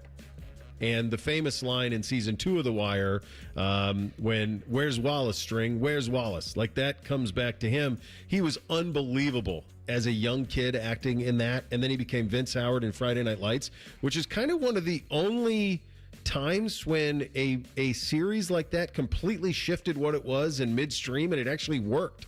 The last couple of seasons with Vince Howard on Friday Night Lights is awesome and really holds up as good as the stuff in the first couple of seasons. So it was really cool to see him land the plane on that and, of course, go to In-N-Out afterwards, as is tradition. Matt Brown's college football and college basketball reporter. He has Extra Points is his newsletter, Substack that he does. And he submitted over 200 Freedom of Information Act requests to schools in Division I for their basketball expenditures in fiscal year 2025. For Ohio State, he's got the Buckeyes spending $14.58 million. So of the 200 schools he got, they're 24th on that. At 23 is Houston with $14.62 million. At 25, Michigan, $14.35 million. Now, these are just their operating budgets, I should say. Yeah. So there's other financials that are involved with this. The number one is Indiana at $32 million, but I think that was because they got a new head coach and had to pay for that. Yeah. Second thing for me, great time this past weekend. First out in Dayton for the girls' state basketball tournament, then back here for the state hockey tournament at Nationwide. It's the purest form of sport. And I know we're trying to get into the high schools and ruin that as well. But the sportsmanship and the camaraderie, it's just unmatched.